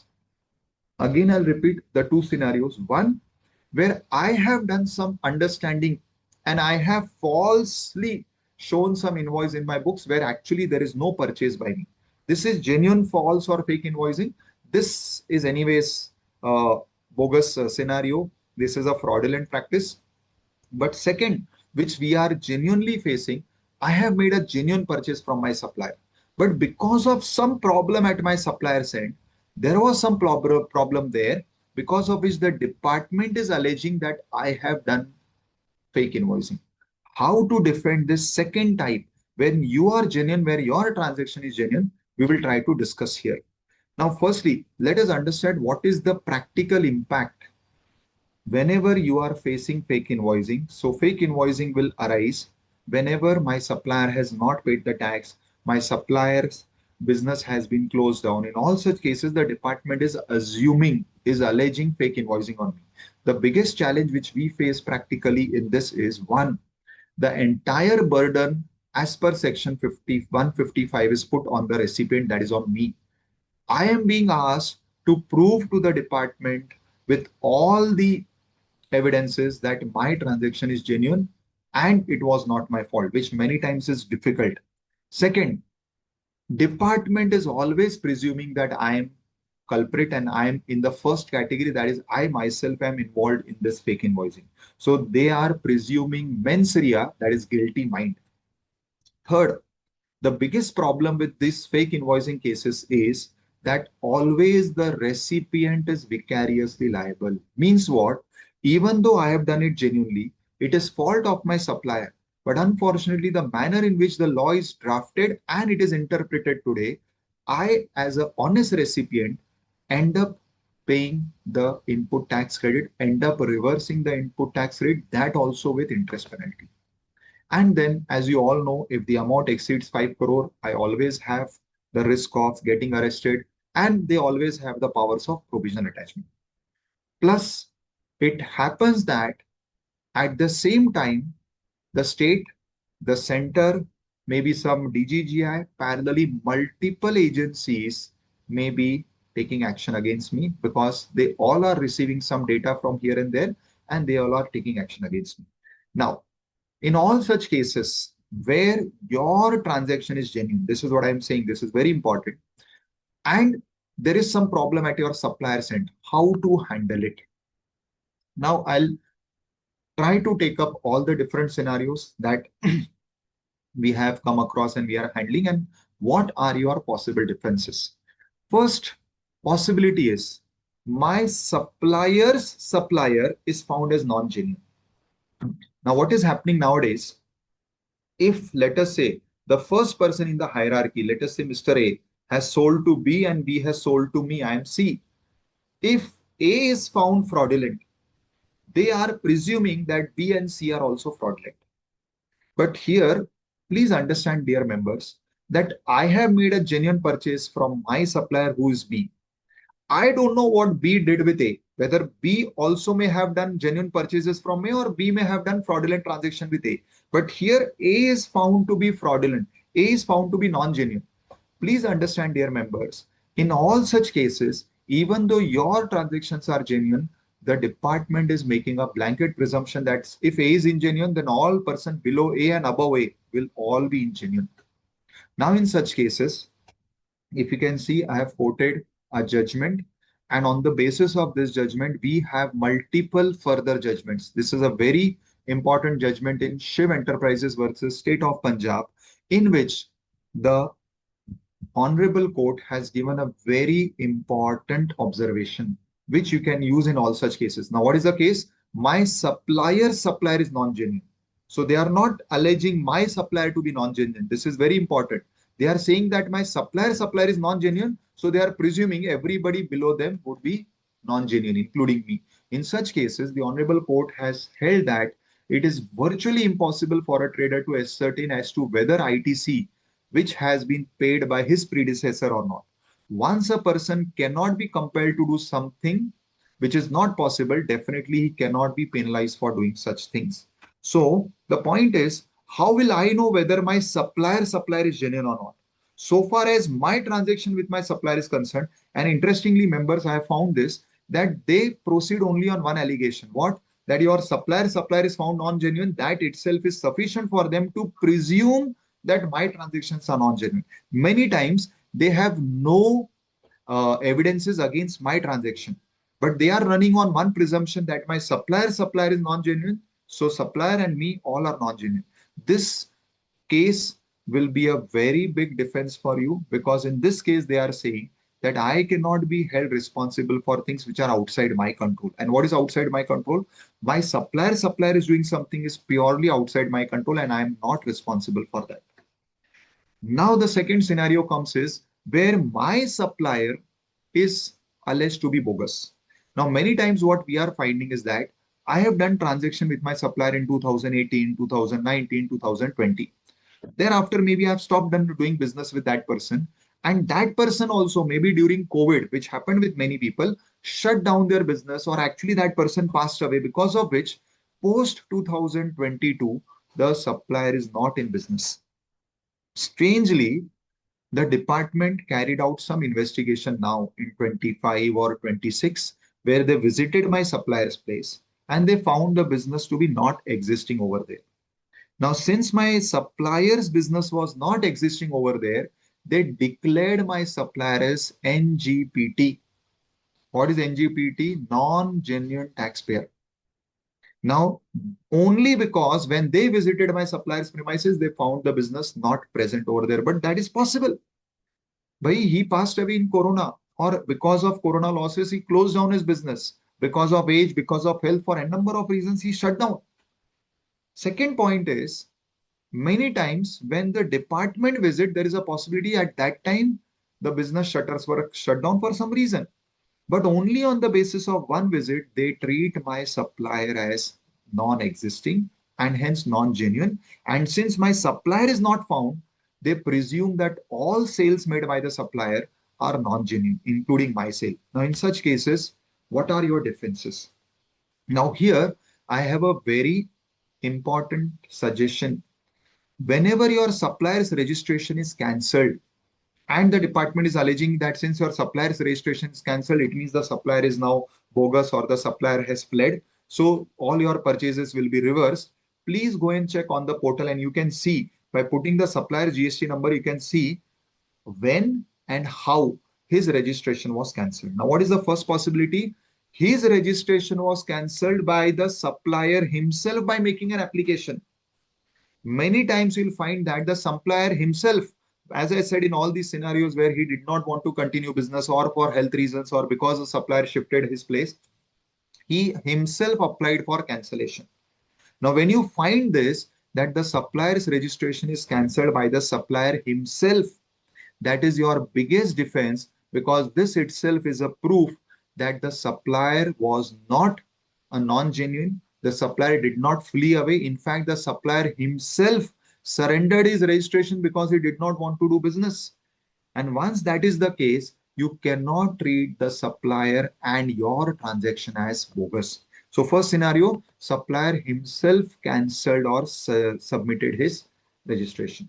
Second possibility, supplier's registration was cancelled by the department. Now, many times what happens? The supplier is not filing the returns. The supplier is, as I said, they visited the supplier's place. They did not find anyone at the supplier. So the department initiated the cancellation action and they cancelled the supplier's registration.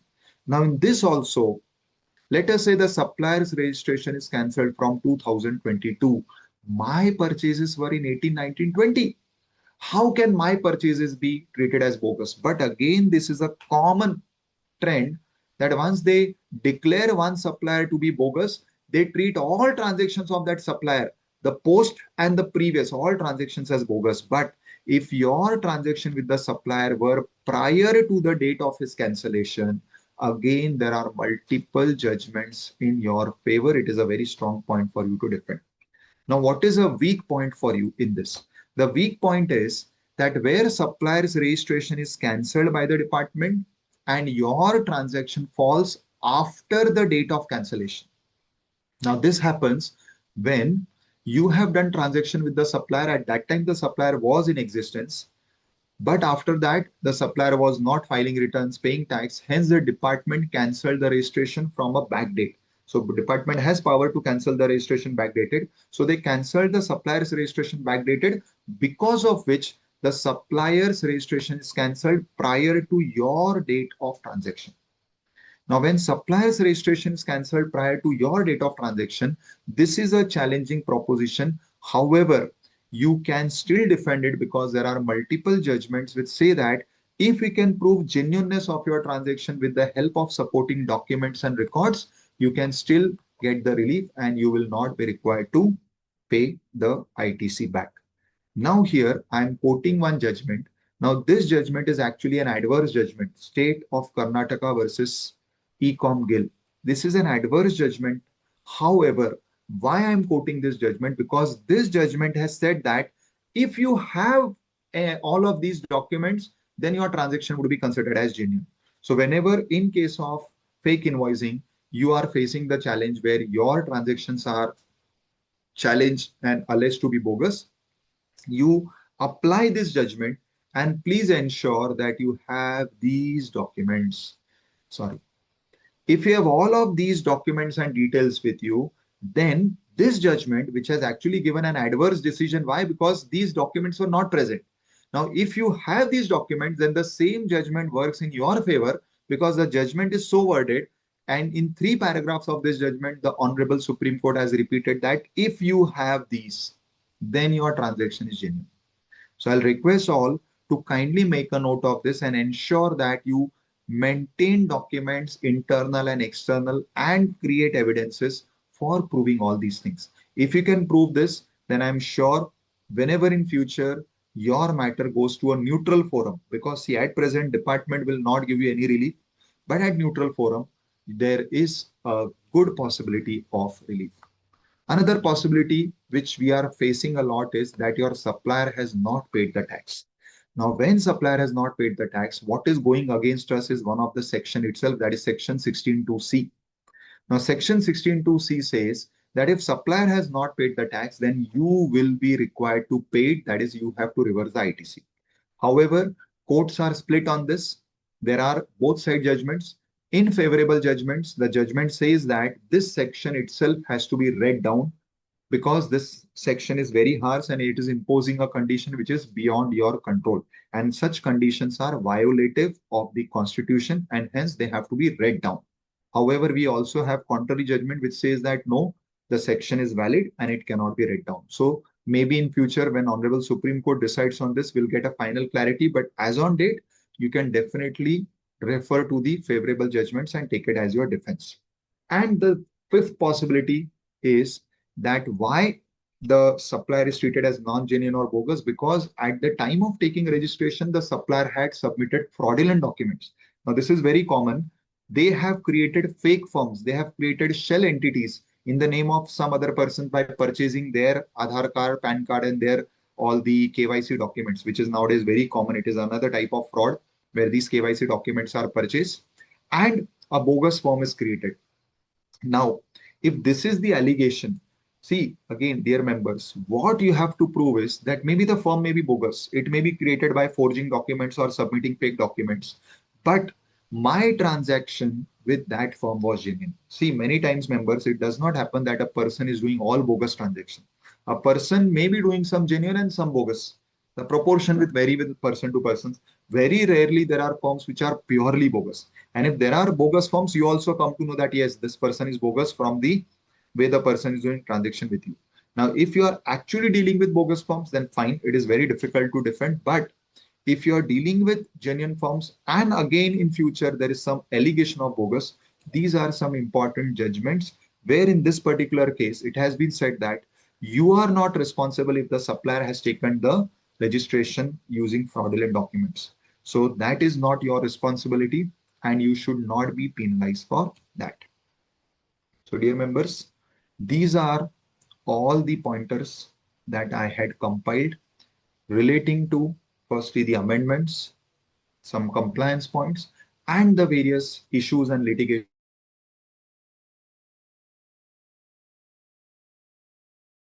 Thank you. What happened? Hello, can you hear me? Vishalji, wonderful. Yeah, I think you have been somebody very muted me. Yeah. got muted. Okay, I don't know, something got. Wonderful. I think there has been a great clarity. A lot of case studies have been pointed out. A lot of issues have been brought up. I think we are grateful to Vishal, Vishalji for his presentation.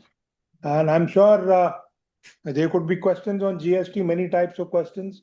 All kinds of questions can come up, permutation and combinations. Yes. But I'm sure, I think we will rest it at that. There's one question here. If we claim from ECGC on export sales, shall we refund the IGST amount? No, as I said, now Rule 9610 has been omitted. So now because of this, now we need not refund back the amount of refund, IGST refund. So wonderful. On that very happy note, where you don't have to refund to the department, I think we should end this program. If you have any query, mail has been given.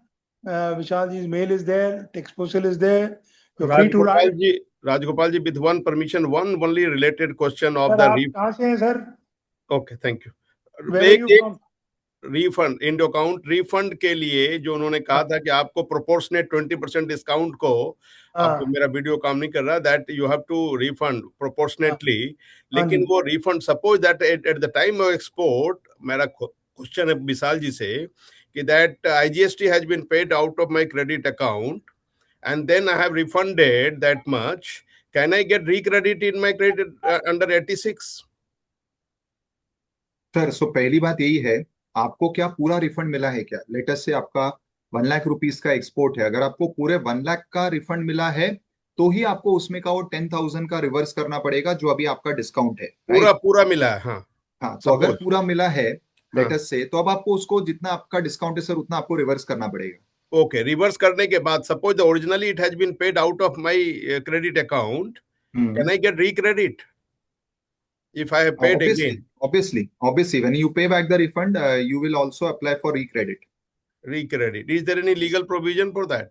Sir there is a legal provision, means legal provision यही है, जैसे इसको हम इस तरीके से interpret करते हैं, समझिए आपका रिफंड एप्लीकेशन रिजेक्ट हो जाता, तो रिफंड एप्लीकेशन रिजेक्ट होने के बाद भी तो रिक्रेडिट होता ही है ना। सर वैसा ही, if I am not wrong, there is a circular, I am sure there is a circular sir, it was in 2024, जिसमें ये रिक्रेडिट के बारे में कुछ कहा है sir. 2022, okay, so there was a circular which said कि आपका रिक्रेडिट होगा 2022, and if I am correct, that circular also I was having a copy. Anyway, that I think after that law has also been amended. If I'm correct, I don't know whether we can take advantage sir, of but that. circular is still applicable, sir. Yeah, 86(4)(b) in 22 also the law has been amended. There is a separate clause. Correct. Okay. I just wanted to whether we can get but recredit is allowed, sir. Okay. Thank you. Then we have to apply for recredit. No, order has Yes, to be sir. passed by the Yes. officer only. Yes, sir. Thank you. Thank you, Vishal. My pleasure. Wonderful. So there is another positive side of it. You can get a recredit. So I think any other query? Prakash ji, आपको कुछ पूछना है? Can unmute yourself, please. Unmute करें, unmute. You are muted. Unmute. उनको आप unmute कर सकते हो। Hello. Tell me. Yeah, we are 100% export oriented company. We do not have any local transactions. Now, all these benefits, which are credit ledger account going, we have large balance in credit ledger account. How to utilize this? Because we are not able to get the set off. Sir, but if you are export, you can always get it refunded, na? No, not always. Achha, so it may be because you are having either opening balance credit or either it is capital goods credit. Credit ledger account, there is a huge balance lying there, which we are not able to utilize. If we had local transactions, we could have set off. But we don't have any local transaction. So all credit ledger account, huge balances are carried over. Sir, maybe after studying your pattern of exports and your pattern of purchase and ITC, maybe we can work out something, sir. But for that, I'll have to study your past transactions and your future probable possibilities of exports. Okay, I will take number.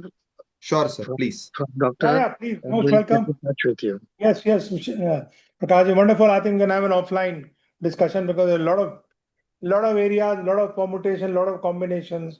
Yes. And a lot of things that can be worked out. Chaliye, I think we've had a very, very fruitful session. I'm extremely grateful to Vishal Podarji. Now, again, I think the questions will keep coming. One last question. RDS refund eligible through formula because of raw material 5% in the month. It is not due to inverted duty. Still, we can claim refund. And have a look, what does it mean? IDS refund eligible through formula because of huge raw material 5% in the month. It is not due to inverted duty. Shall we claim refund? Sir, if it is not due to inverted, then unfortunately, sir, refund will not be allowed. If it is not due to inverted duty, because refund is strictly allowed for export or inverted duty only. So they have specifically mentioned that it is not due to inverted duty. If it is not due to inverted duty, then sir, not possible. So that was a negative one. Koi baat nahi. I think we should now, I think on a balance of consideration, look, we can go on this, Mr. Srikanth. I think you might write to him on the mail so that we can get a greater clarity. He will also study what exactly you're doing and what you're talking about. So I think thank you very much, friends, for joining in today. A very fruitful and a very, very hearty thanks to Vishal Podarji for really sir. being very, very clear, very lucid, and giving examples, giving case law, and trying to help out with as much as he can. His number is available. His email ID is also with us. He's a very well-known man in the GST circle. A lot of people have been benefiting from his advice. So here is another group of people we introduced today to him, and perhaps they Thank can you. also take advantage of his expertise. So with these Thank few you, sir. words, I would like to close this session. Thank you very much for your attention. Thank you, Thank you. Vishal. Thank you all. So Thank nice. you very much, sir. Thank you for the opportunity. Thank you. Thank you.